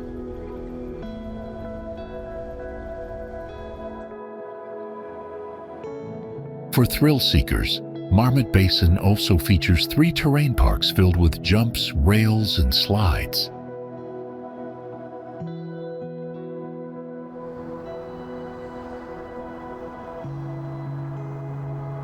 It's only a 20-minute drive from Jasper, making it one of Canada's most accessible ski destinations.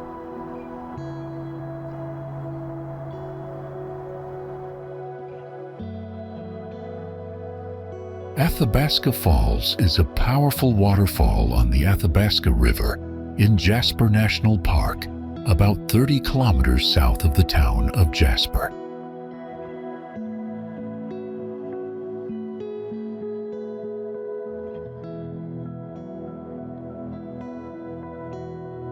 The falls are located just off the Icefields Parkway, one of the most scenic drives in the Canadian Rockies.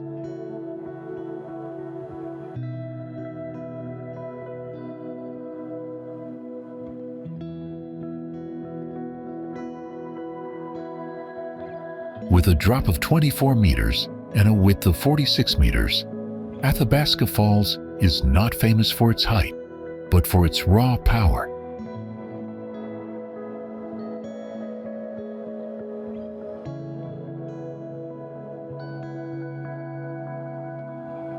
Even in autumn mornings, when the river is at its lowest, the water crashes through the canyon with incredible force.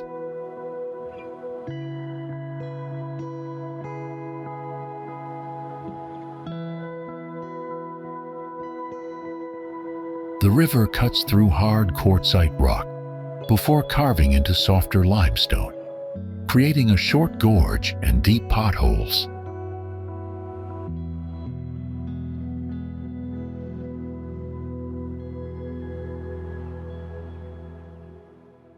Visitors can watch the turquoise water squeeze through the narrow gorge before exploding into white foam.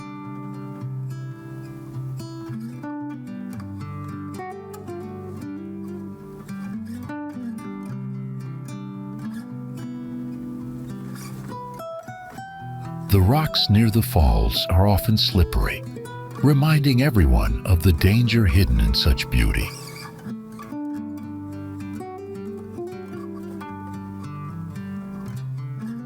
It remains one of Jasper National Park's most photographed and unforgettable landmarks.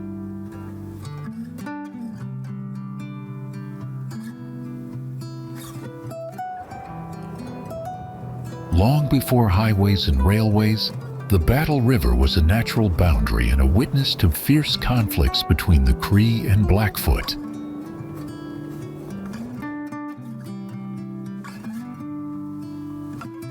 It begins quietly at Battle Lake and Pigeon Lake, southwest of Edmonton, yet carries with it centuries of human history.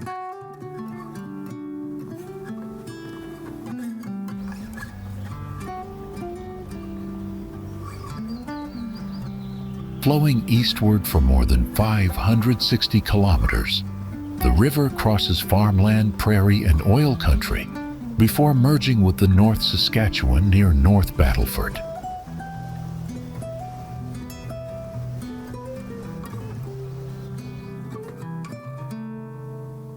Along its banks, Indigenous peoples hunted, traded, and sometimes fought to defend their territories.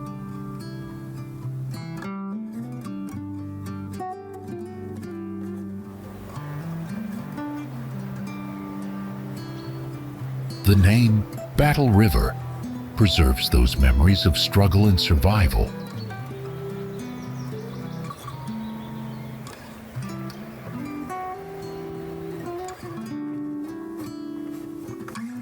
More than 100 years ago, a prime minister took a train ride through these mountains and was so stunned by what he saw, he created a national park the very same year.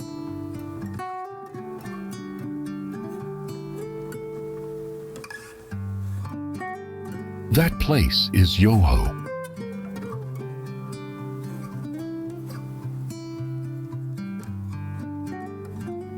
Yoho lies on the western slope of the Continental Divide, in the heart of the Canadian Rockies.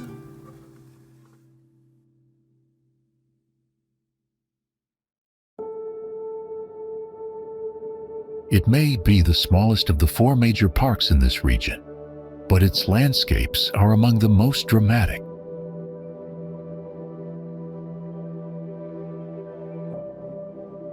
The word Yoho comes from the Cree language, an expression of awe.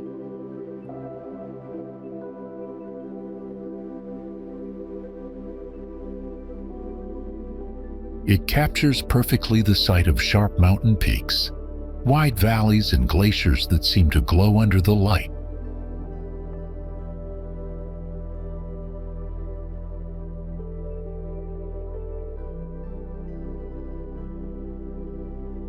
For countless generations before the park was created, the Kananaskis people crossed these mountains through the Kicking Horse Pass.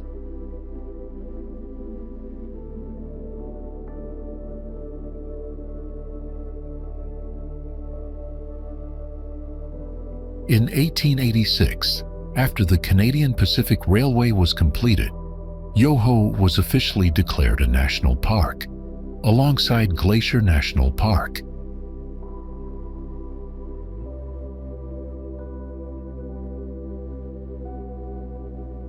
Together with Banff, Jasper, and Kootenay, Yoho is part of a vast UNESCO World Heritage Site.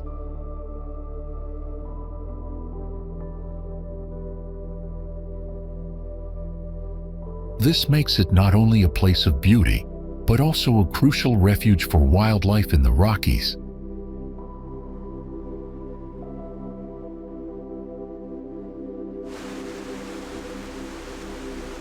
Just a short distance from the highway, the Crowsnest River suddenly drops 12 meters into a narrow canyon.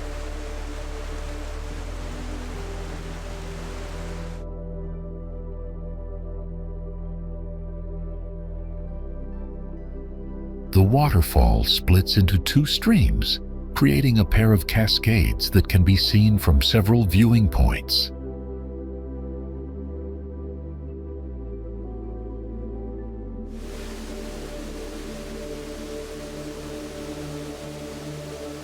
The limestone walls surrounding the pool below are remnants of an ancient seabed formed hundreds of millions of years ago.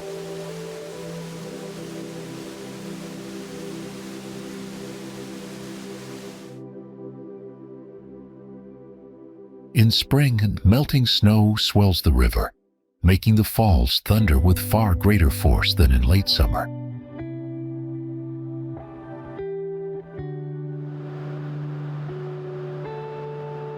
A walking path leads visitors down into the gorge, where the sound of rushing water becomes much stronger.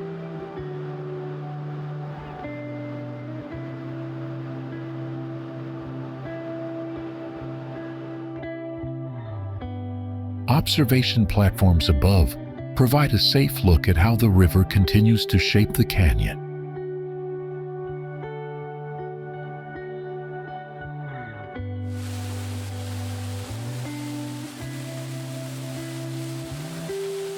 Fossils in the area reveal evidence of prehistoric marine life that once lived here when Alberta was underwater.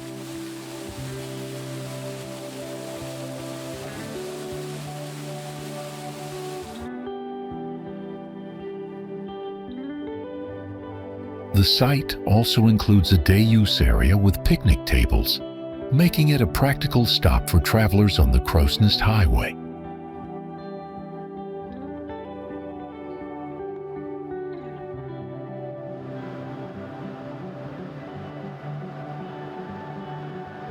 For longer visits, a small campground nearby allows people to stay within earshot of the falls overnight.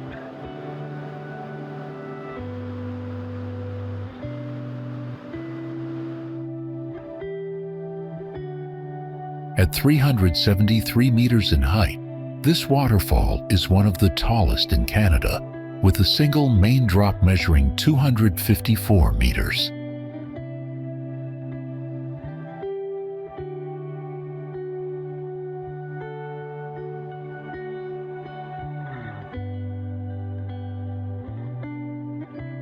Its Cree name, Takakkaw, translates to magnificent, reflecting the reaction the falls inspired in early visitors.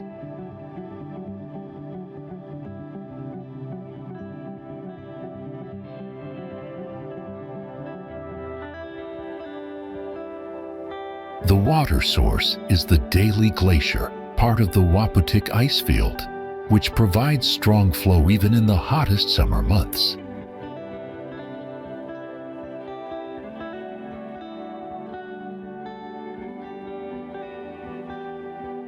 Unlike rivers that shrink in dry weather, these falls grow larger during warm periods as glacial ice melts more rapidly.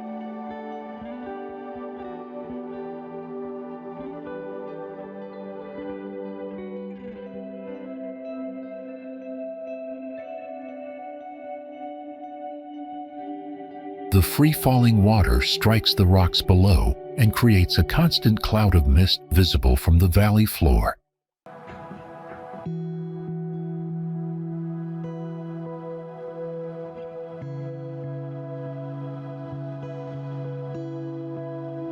Access to the site is seasonal, since heavy snow closes the road for much of the year.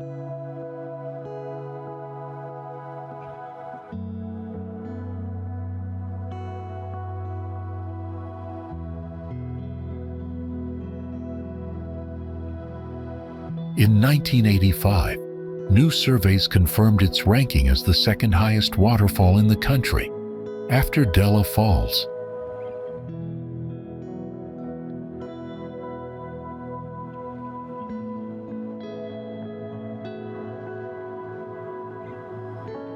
The location has appeared in films and photographs, helping to bring Yoho National Park to wider recognition.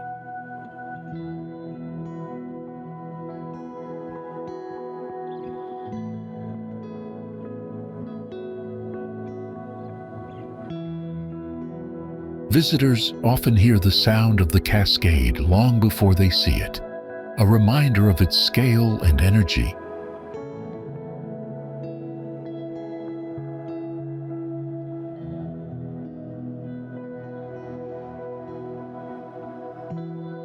At peak flow in late spring, more than 1,000 liters of water per second surge over the edge, making it one of the most powerful sights in the Rockies.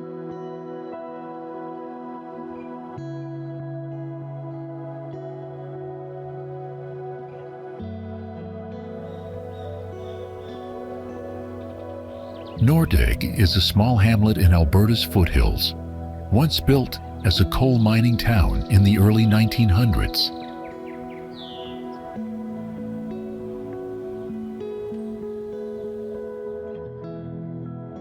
The Clearwater River winds through its rugged canyon, shaping dramatic cliffs around the valley.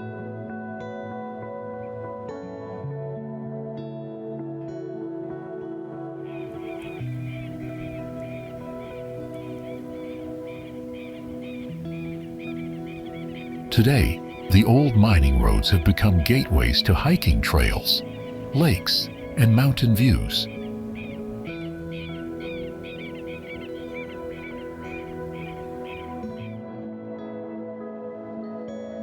The Stoney Nakoda First Nations once called Lake Louise Ho-Run-Nam-Ne, meaning the Lake of the Little Fishes.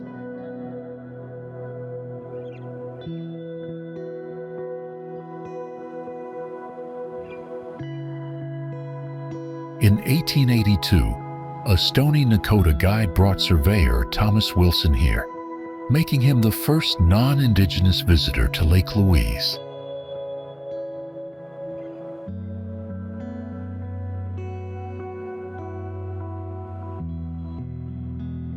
Wilson originally called it Emerald Lake, but it was later renamed Lake Louise in honor of Princess Louise Caroline Alberta, daughter of Queen Victoria.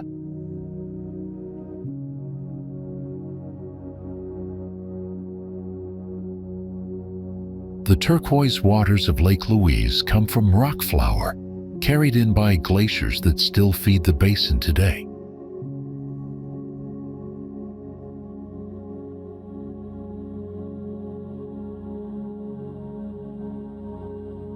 Although Lake Louise covers less than 1 square kilometer, its vivid color and mountain backdrop made it world famous.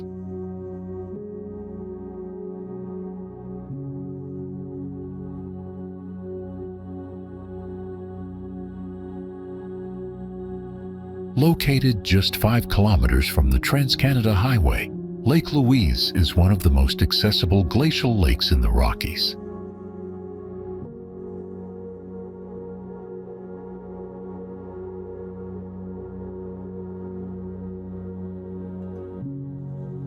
Lake Louise remains both a cultural landmark and a natural wonder that continues to draw visitors from around the world.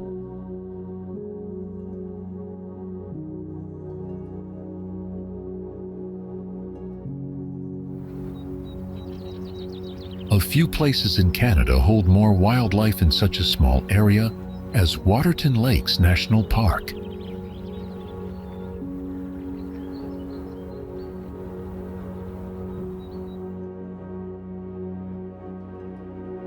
Created in 1895, Waterton Lakes National Park covers just over 500 square kilometers, yet supports dozens of different ecosystems.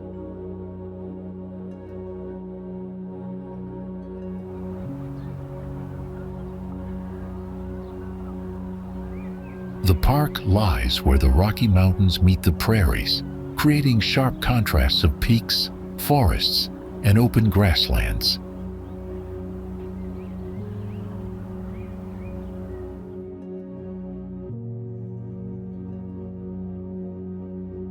Waterton Lakes National Park ranges in elevation from 1,290 meters at the town site to nearly 2,910 meters at Mount Blakiston.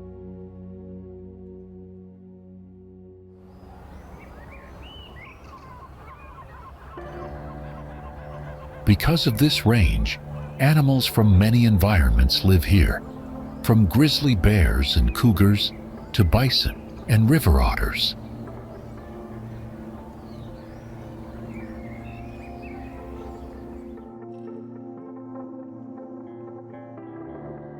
Bird life in Waterton Lakes National Park is equally rich, with bald eagles, Canada geese, and colorful warblers passing through.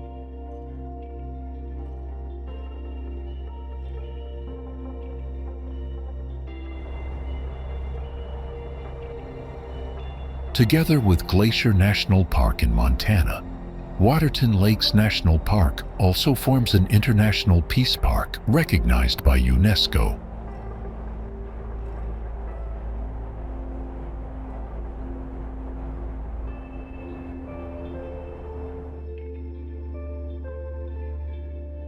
Maligne Lake stretches 22 kilometers through Jasper National Park, framed by towering peaks and glaciers.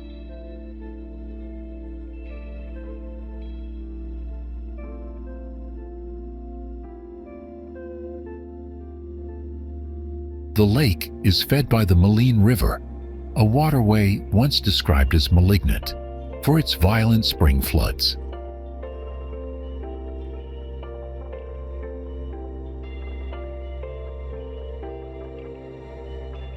Visitors come here year-round, canoeing to remote campsites in summer, or skiing across the frozen lake in winter.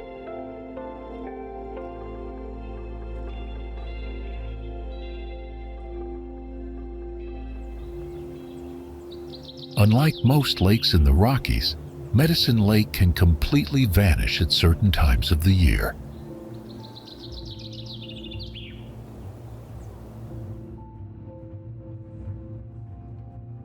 Located 20 kilometers southeast of Jasper, Medicine Lake stretches about 7 kilometers, but is surprisingly shallow.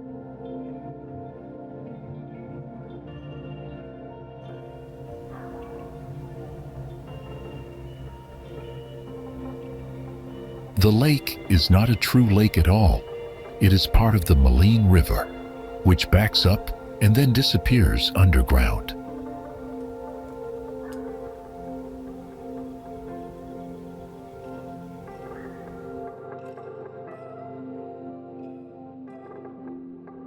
In summer, melting glaciers fill Medicine Lake like a bathtub that drains too slowly, creating wide open water.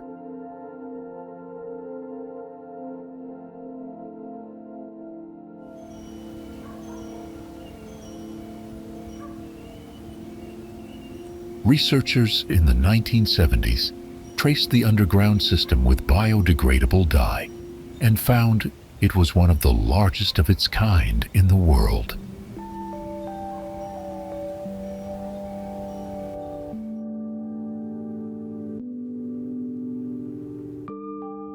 For visitors, Medicine Lake offers both a geological mystery and a chance to see some of Jasper's most iconic animals.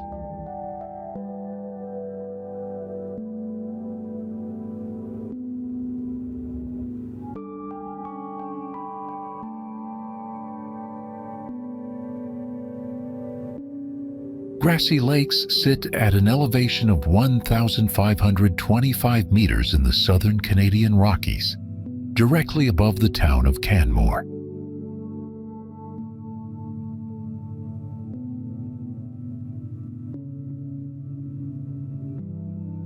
More than 1,000 years ago, indigenous Kootenai ancestors painted figures on the rock near the canyon above Grassi Lakes.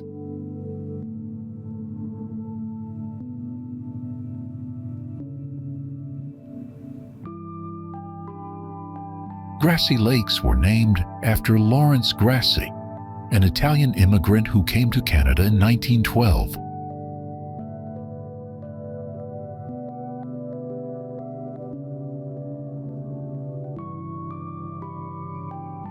After working for the Canadian Pacific Railway and in the local coal mines, Grassi became known as a skilled mountain guide.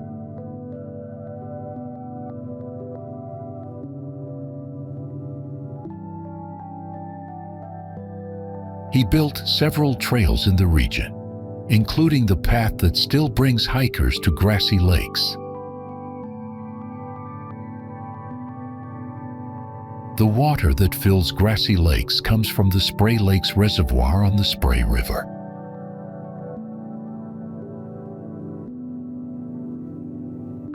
At their base are gray cliffs about 75 meters high, part of the Cairn Formation, a fossil reef from the late Devonian period.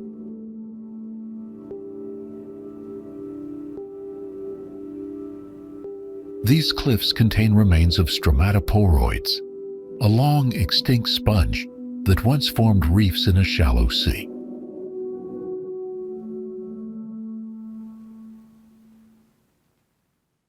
Because of these natural pockets, the cliffs at Grassi Lakes are now a favorite site for modern rock climbers.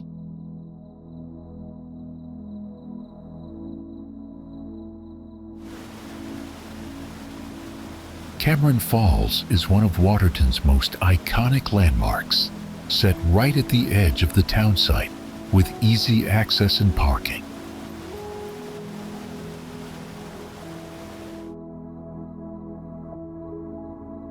Crystal clear mountain water cascades over billion-year-old Precambrian rock, revealing layers of ancient geology. It's a rare chance to see Waterton's deep geological story.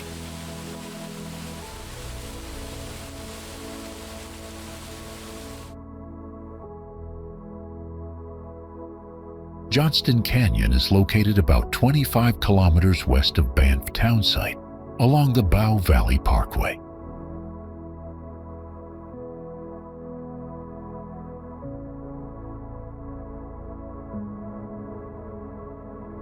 The canyon was carved over thousands of years by Johnston Creek, a tributary of the Bow River.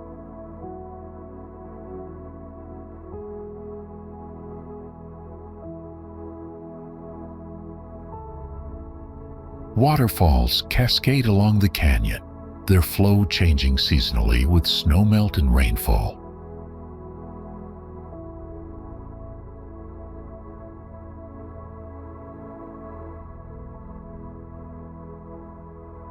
Visitors follow trails and catwalks that wind through the narrow limestone walls of Johnston Canyon.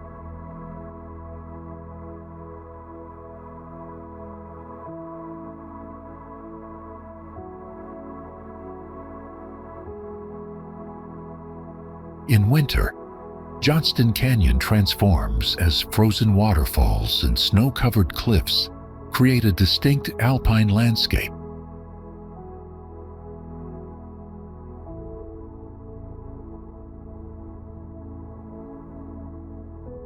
Wildlife such as birds, squirrels, and occasionally deer can be spotted along the canyon trail.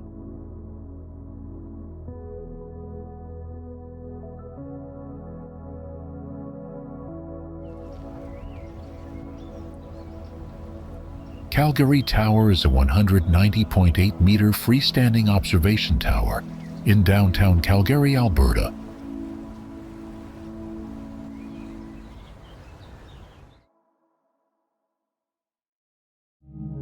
It was originally called the Husky Tower and was conceived in 1965 by Marathon Realty and Husky Oil as part of an urban renewal project.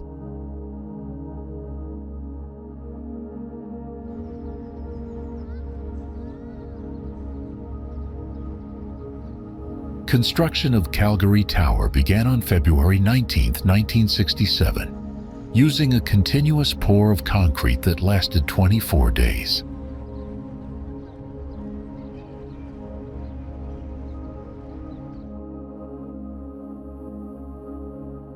The tower opened on June 30, 1968, becoming the tallest structure in Calgary and the tallest in Canada outside Toronto at that time.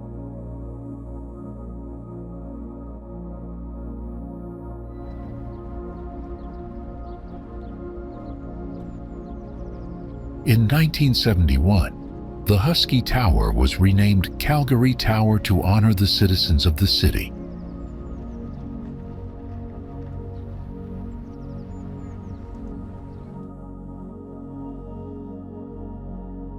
Calgary Tower was designed to withstand winds up to 160 kilometers per hour and seismic activity, reflecting engineering standards for tall buildings in Alberta.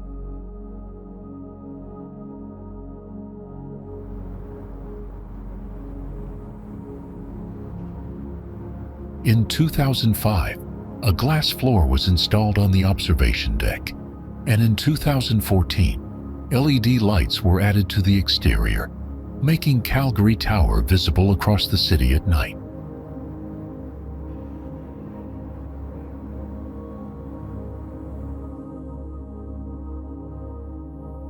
Banff is a resort town in Banff National Park, Alberta, located 126 kilometers west of Calgary and 58 kilometers east of Lake Louise.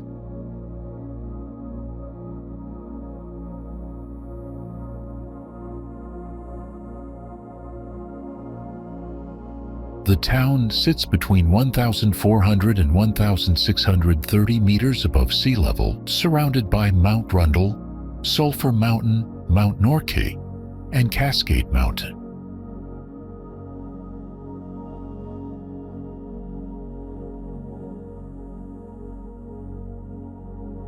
The area has been inhabited by First Nations for at least 10,000 years, including Salishan, Nakota, and Blackfoot peoples.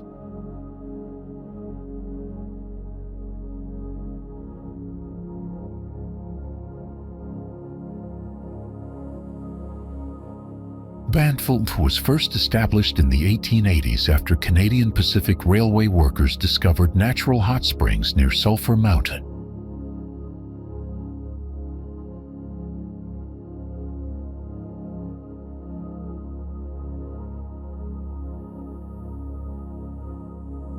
In 1885, Canada created a federal reserve around the cave and basin hot springs, promoting the area as an international resort and spa.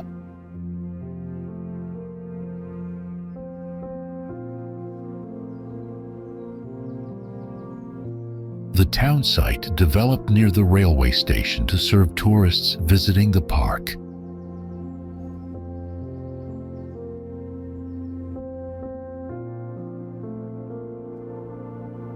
Banff became the only incorporated municipality within a Canadian national park in 1990, while the surrounding park continued under federal management.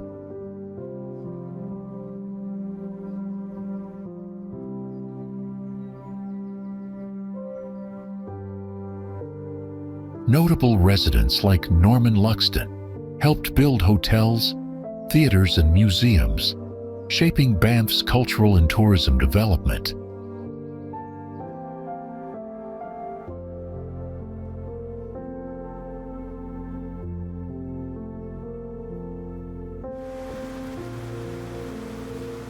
The Icefields Parkway runs 230 kilometers along the Continental Divide, linking Lake Louise with Jasper.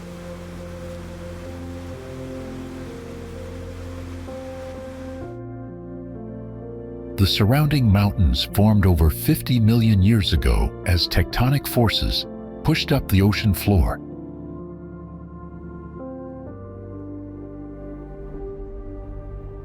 Glaciers, rivers, and wind shaped the peaks, valleys, and canyons seen today.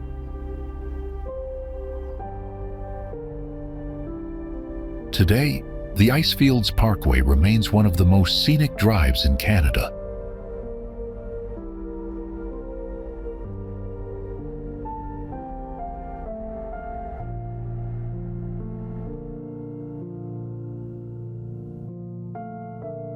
Golden fields stretch endlessly under the wide open sky, each one shaped by the hands of generations past.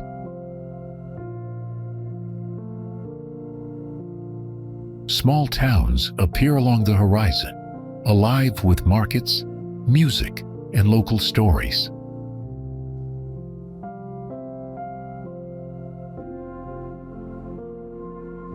Rivers cut quietly through the plains, reflecting the light and carrying traces of First Nations and early settlers.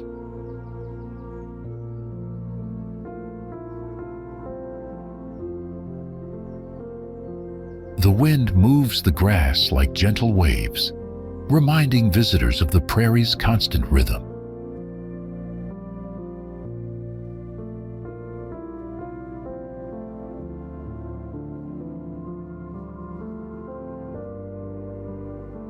Sunsets here spill color across every hill, farm, and tree, painting the land in golden tones.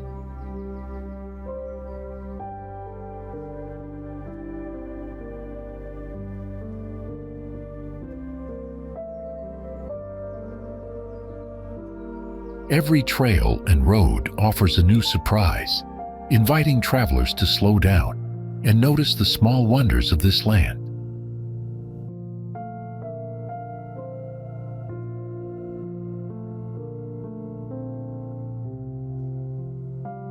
And at the very edge of the horizon, it becomes clear.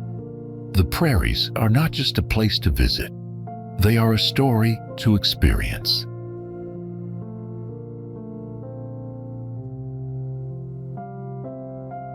Thank you for joining us on this journey.